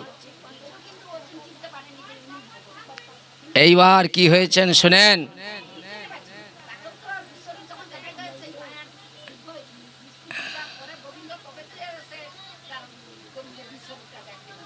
হ্যাঁ, কথাটা ঠিকই, তাহলে আপনি সব জানেন তো। এইবার বলুন তো, যে অর্জুন, তৃতীয় পাণ্ডব অর্জুন না, এতটা পর্যন্ত আছে, এরপরে আর কিছু দিতে পারবেন কি আমাকে? যে তৃতীয় পাণ্ডব একটু আগে ব্যঙ্গমা করেছিল, ভগবানকে ব্যঙ্গমা করেছিল, ভগবানের মধ্যে পাহাড় পর্বত স্থান কাল সব কিছু দেখছে, কুরুক্ষেত্র সব কিছু ভগবানের সঙ্গে, অনন্ত নেত্র, অনন্ত মুখ, অনন্ত হাত, অনন্ত সব কিছু। বলছি বিশ্ব তৃতীয়, আরে নয়নটা দিতে তো মায়াটা সেই নয়নটা তো গুরুদেব তো আপনাকে দিচ্ছে, কথাটা বুঝেনি? আরে সেই তো ভগবান তো গুরু রূপে তোমাকে মায়া কাটানোর জন্য দিচ্ছে, তুমি চেষ্টা করো তাই মায়া কাটবে। বলছে কৃষ্ণ নাম করলে মায়া ছুটে পালাবে, কথা বলছি বুঝলেন? আচ্ছা দাঁড়ান আরেকটা কথা বলি, হরিদাস ঠাকুর তো বিনা ফুলের জঙ্গলে বসে হরি নাম করছে, মায়া তো তার কাছে গেছে লক্ষ্য হীরা, মায়া তাকে টলকাতে পারলো নি কেন? বলছে এই যুবক তোমাকে দেখে আমার খুব সুন্দর ভালো লাগছে, এখানে তো কেউ নেই, চলো দুজনে মিলে আলিঙ্গন করি, রস আস্বাদন করি। হরিদাস বলে চিন্তা করার দরকার নেই, বৈষ্ণবের কাছে যে আশা নিয়ে আসে সেই আশা পূরণ করে দেয়। এবার এসে বসো। হরিদাস ঠাকুর চোখের জল দিয়ে ভক্তি দেবীকে বলছে, ভক্তি দেবী ওর যে কামনাটা আছে না, ওই কামনাটাকে যেন আমি ঠিক আস্তে আস্তে করে কাটতে পারি। বাস 3 দিন হরি কথা শোনার পরে সে হরিদাস ঠাকুরের কাছে চরণে লুটিয়ে পড়ছে। আচ্ছা হরিদাস ঠাকুর অত বড় সুন্দর, হ্যাঁ, উদরে যদি ক্ষুধা থাকে, সামনে খাদ্য থাকলে খাবেনি, তাহলে তার উদরের খাদ্যটাকে কেউ হজম করে দিচ্ছে? বলে এই মা, এই ভক্তি দেবী, সে তাকে স্পর্শ করতে পারেনি, কথা বলছি বুঝেন?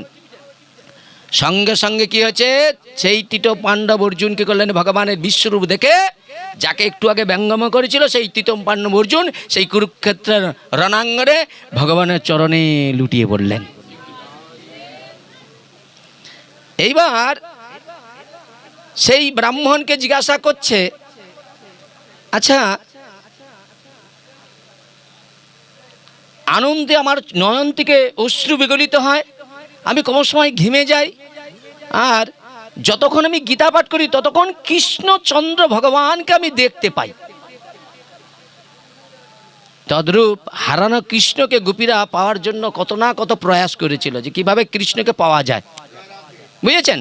তাহলে হারানো কৃষ্ণকে পাওয়ার জন্য গোপীরা কি করেছে, তপস্যা করেছিল। তারা কৃষ্ণ সেজে কৃষ্ণের গুণকীর্তন করতে করতেই হারানো কৃষ্ণকে পেয়েছিল। তদ্রূপ আমরা কৃষ্ণকে যে হারিয়েছি, কৃষ্ণ কোথায় কৃষ্ণকে পাওয়া যায়, কথা বলছি বুঝেন? এই জন্য বলছে যেই নাম সেই কৃষ্ণ ভজনিষ্ঠা করি, নামের সহিত আপন শ্রীহরি। তাহলে গোপীরা ভগবানকে হারিয়ে কি করেছিল, কৃষ্ণ কথা কীর্তন করেছিল, কেউ শ্রবণ করেছিল। সেই শ্রবণ কীর্তনটা এমন ছিল, সবাইয়ের ভাবটা সমান ছিল বলেই সেই দিন ভগবান বৈকুণ্ঠনাথ ওদের মধ্যে এসে তাদেরকে কৃতার্থ করেছিল। তদ্রূপ আমি এখানে এসে যতই করি না কেন, আপনি সেই ভাবের পাত্র হলে, আমি সেই ভাবের পাত্র হলে ভগবানকে ডাকতেন, ভগবান এমনি এসে দাঁড়িয়ে থাকতো। ওই দুজনের মধ্যে তো ঠিক হচ্ছে না, মতের আলাদা হয়ে যাচ্ছে। কি বলছি বুঝতে?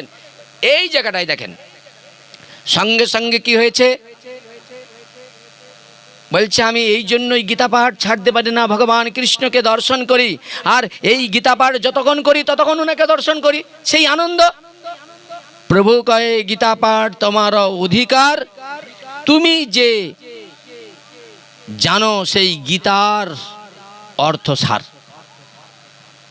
ভগবান বলছে একমাত্র তোমার অধিকার, তোমাকে মূর্খ বলে অনেকে নিন্দা করতে পারে, কিন্তু ভগবান বলছে তোমারই একমাত্র অধিকার আছে।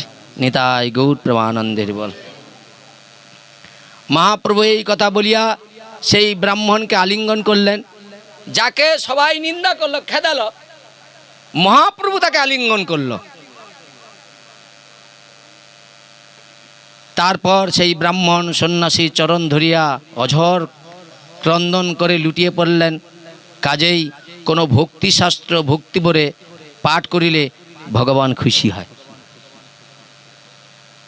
যে কেউ, আমার কথা ছাড়ুন, আমার তো পাঠ পাঠার যোগ্যতা নেই, যে কেউ আপনিও যদি এসে বসেন ভাবের বিনিময়ে পাঠ করেন, ভগবান সব থেকে খুশি হয়ে যাবে। কিন্তু আপনি বসছেন, ভাব নাই, জ্ঞান আছে, ও জ্ঞানের সূক্ষ্ম জ্ঞানে কি হবে? মা যশোদা তো ভগবানকে মানতে গিয়েছিল, মায়ের অহংকার ছিল, ওই জ্ঞানের অহংকার, এই জন্য আমার সমানের অহংকার আছে না। কিন্তু মা যশোদার মতো যখন মা যশোদা ভগবান কৃষ্ণকে বাঁধার জন্য এত প্রয়াস করে পারলো না, ভগবান বলল মা তোমার অহংকার আছে, অহংকার জনের কাছে আমি ধরা দেই নাই। কিন্তু যখনই তিনি কি করলেন, বুঝতে পেরে গেলেন, যখন পাচ্ছে না তখনই মায়ের যেই চোখে জল এসেছে, ভগবান বলল এখানেই আমি হেরে গেছি। আমি এটাই বোঝাতে চাইছিলাম যে এত এত সব কিছু করতেছি, এতদিন যাচ্ছি, কোথায় এক ফোঁটা জল বেড়াচ্ছে না, তাহলে কেন হয়নি? এটাই ধিৎকার আমার কাছে, আপনার কাছে না, আমার কাছে, যে ভগবান এত হরি কথা শুনছি, স্বজন হারালে আছে, বিষয় হারালে আছে, কিন্তু তোমাকে হারিয়ে বসে আছি কোথায়? আমার তো ভাবের উদয় হয় না। ওই মূর্খ গীতা পাঠ করে তার ভাব হয়, আর আমি শিক্ষিত মনে হয় কথা আমার অহংকার আছে বলে আমার হচ্ছে না, হবেই না কি, ওই আমারও যদি এসে যে হবে। তা এই জায়গায় দাঁড়িয়ে সময় হয়ে গেছে, বিশ্রাম তো দিয়েই দিতে হবে। কি বললে বিশ্রাম দিয়ে দেবো? কি বিশ্রাম দিয়ে দেবো তো নাকি? হ্যাঁ, বিশ্রাম দিয়ে দেই। পরে অর্জুন মিশ্র কি করছে পরে যেয়ে পরে একদিন জানা যাবে, অত বেশি জানিয়ে লাভ নেই। কি কি যা যেটুকু শুনছি এতেই বেশি হয়েছে। কি কি শ্রেয়তাং শ্রেয়তাং নিত্যং গিয়তাং গিয়তাং উদা চিন্তাতাং চিন্তাতাং শ্রী শ্রী ভাগবত কথামৃত গ্রন্থ কথা। এইখানে রহিলাম আর গ্রন্থল্লহরি পুণ্যিত বদনে বলুন নিতাই গৌর হরি।